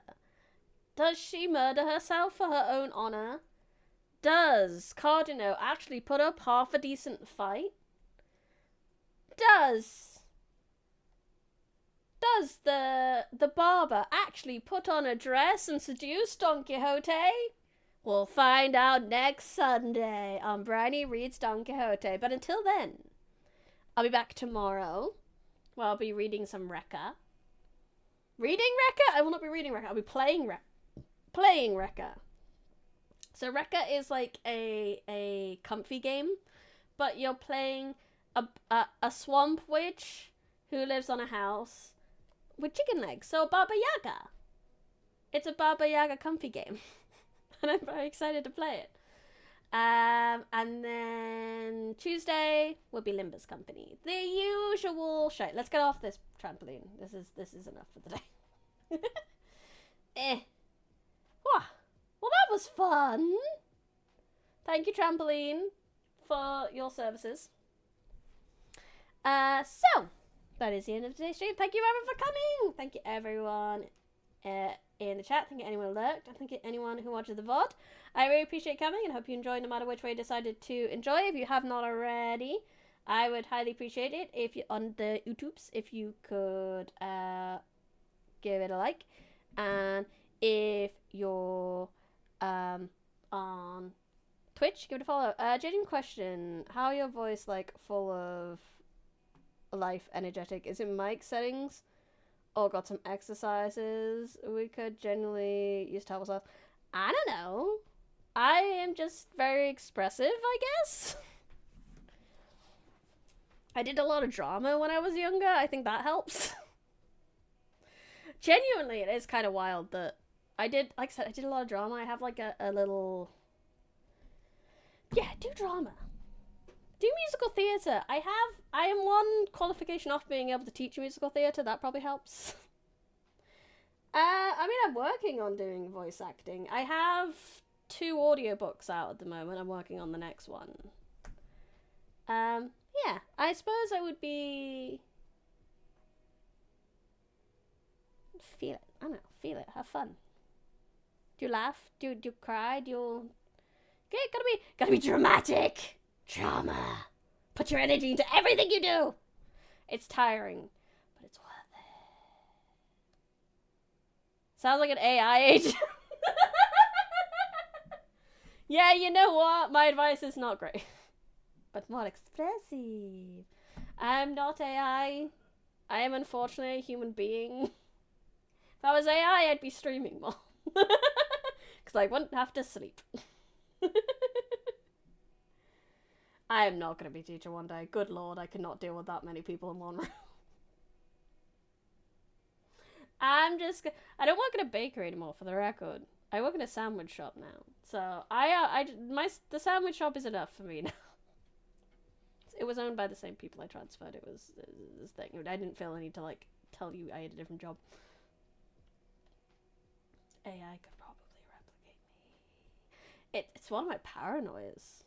That I literally sometimes look to see if there's a copy of my voice. Anyway, I don't want to. Briny the AI, well, she's artificial, and it's the intelligence running short. Shut your cake holes. Shut 'em. Shut 'em. Shut your cake holes. Go follow me socials. Join the bloody Discord. Teaching students are horrible. Divination! I want to be the crazy divination teacher because I want everyone to drink tea. I'd be like, but what if we drank tea and read the tea? But we went through tea leaf reading last time, miss. Like, no, but we're doing it again. When are we gonna get to tarot cards? But I like tea. We haven't done it with matcha yet. It's different, but the same.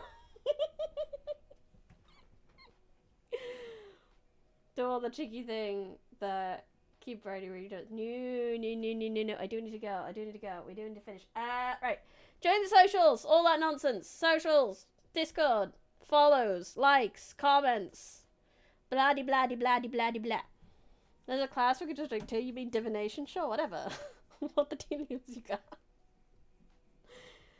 Oh yeah, if you use Earl Grey, you're getting like suspended from the class because I don't like Earl Grey personally. Earl Grey's great for some people, but not me. Therefore, no. Harry Potter tea leaves, boil water, tea. Yeah. Well, normally you'd have a. Don't get me started on that. Don't get me started. Don't get me started. It's the end of the stream. It's the end of the stream. You can't get me started on how to make tea at the end of a stream. We can't. If you want to know how to make tea, come back tomorrow and ask me at the start of the stream. And then I'll go on a huge ass rant. But we gotta go. If you've done all the free things to support me, then I've already mentioned I've got audiobooks. If you enjoyed me reading and you have an Audible account, go and search my name on Audible, Bryony Rose Smith. And it'll come up with 2 audiobooks. One called My Name is Princess... They Call Me Princess Case. And one called They Still Call Me Princess Case. I'm working on the 3rd one at the moment, called My Name is Princess Case. It's about a dude that gets isekai'd into a medieval princess's body. It's great. It's really fun. I've had such a good time recording it, so you should do it. Can you provide a sample of divination so we know you don't want... Sure. You need more tea, and if you don't hire me, you'll be cursed for years. When do you start? Yeah! But that is all from me for now. The fourth one, have I mentioned? No, the fourth one is called My Name is Still Princess Case, I believe. I've got it on my shelf. No, it's called Princess Case is Still My Name. And then the fifth one is called I'm a Little More Than Princess Case. And then after that, he throws the Princess Case stuff out the window because I think she becomes an empress after that. I don't know. I haven't read the next one. I think that's the order anyway. Anyway, they are very good books by an author called P.D. Ball. He's been such a wonderful guy to work with. But yeah, go look at those if you enjoyed this. But I will be back tomorrow. But until then, I had fun. I hope you had fun. This has been Bryony Westmith, live in the Vin Library. Goodbye.